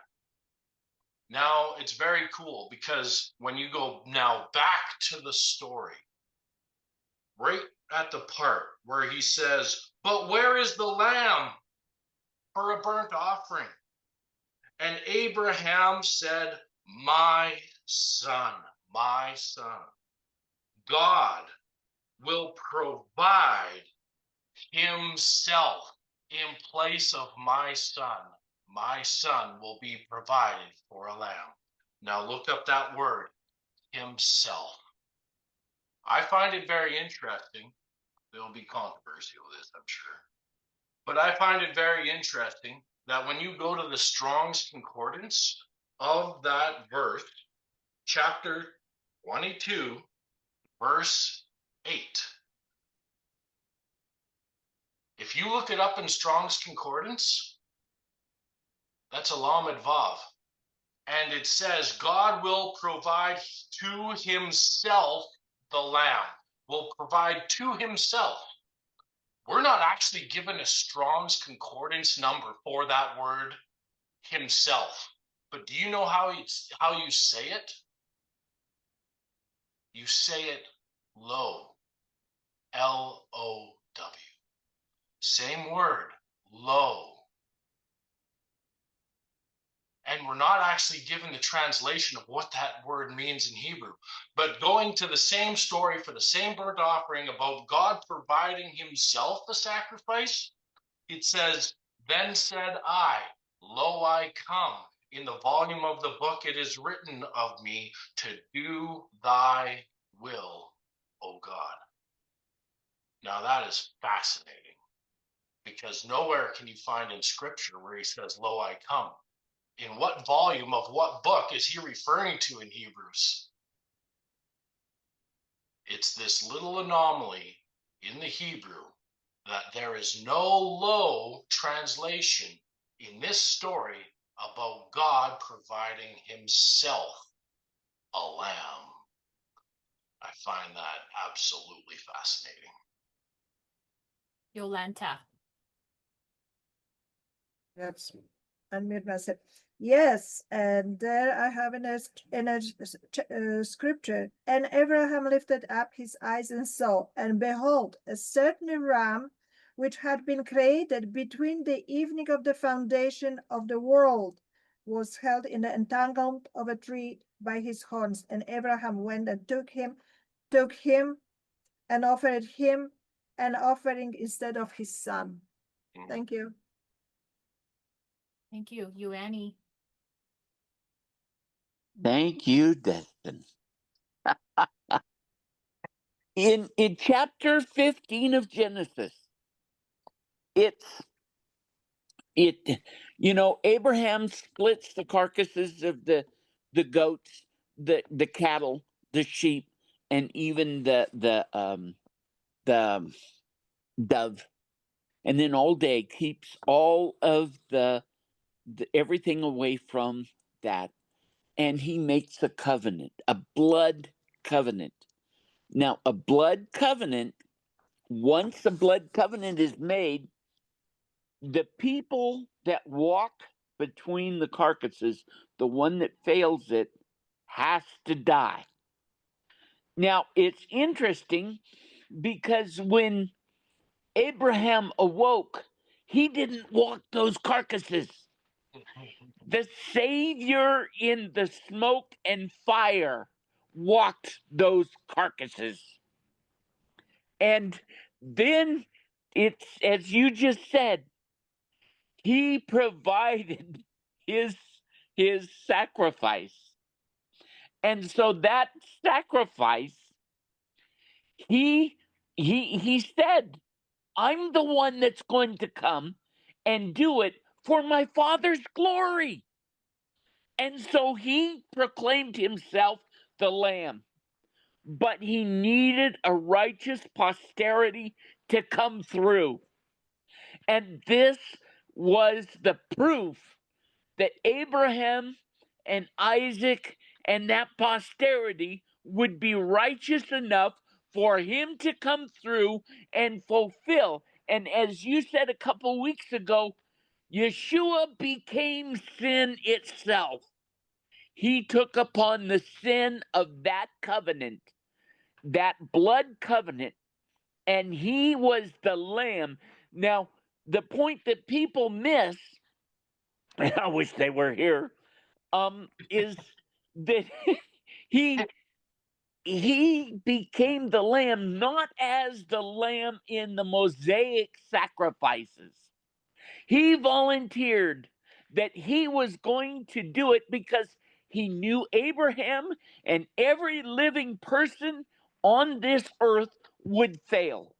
But somebody had to keep the commandments perfectly, and he, being God, the Son of God, volunteered to become that sacrifice of the blood covenant, not a sacrifice under the law of Moses, because he never met those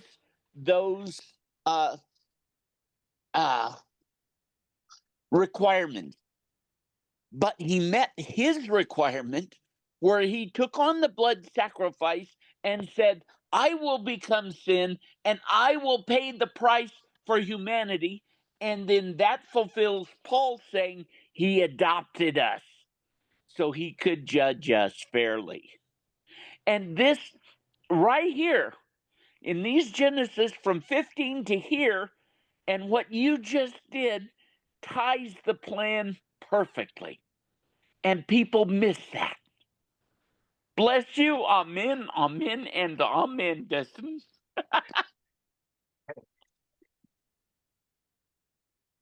Bless you back, brother. Bless you back.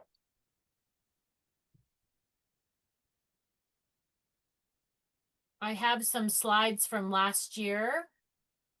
Just some of the parallels there. Just like Isaac carries the wood for his father, Yeshua also carried the wood for his father. Both sons willing to lay down their lives of self-sacrificing love. This is more of an accurate photo because he's more of a man there. So, yeah, just that to tie in. And then, the whole ram being caught in the thicket. There's something interesting there about the two sticks and the intertwining. I've heard a teaching on that as well. Okay, well, let's end it there. Let's end with the prayer, and then we can have some discussion. V'yirekaka Yehovah v'yishmereka, Yahir Yehovah paneveleka v'yuneka, Yasa Yehovah paneveleka, V'sem leka shalom, V'shamu et shemi el b'nai Yisrael, V'ani ahir ki. May Yehovah bless and keep you. May Yehovah make his face shine upon you. May Yehovah lift up his face on you and give you peace. Shalom. So my name will be put on the sons of Israel, and I myself will bless them. Thank you, everybody.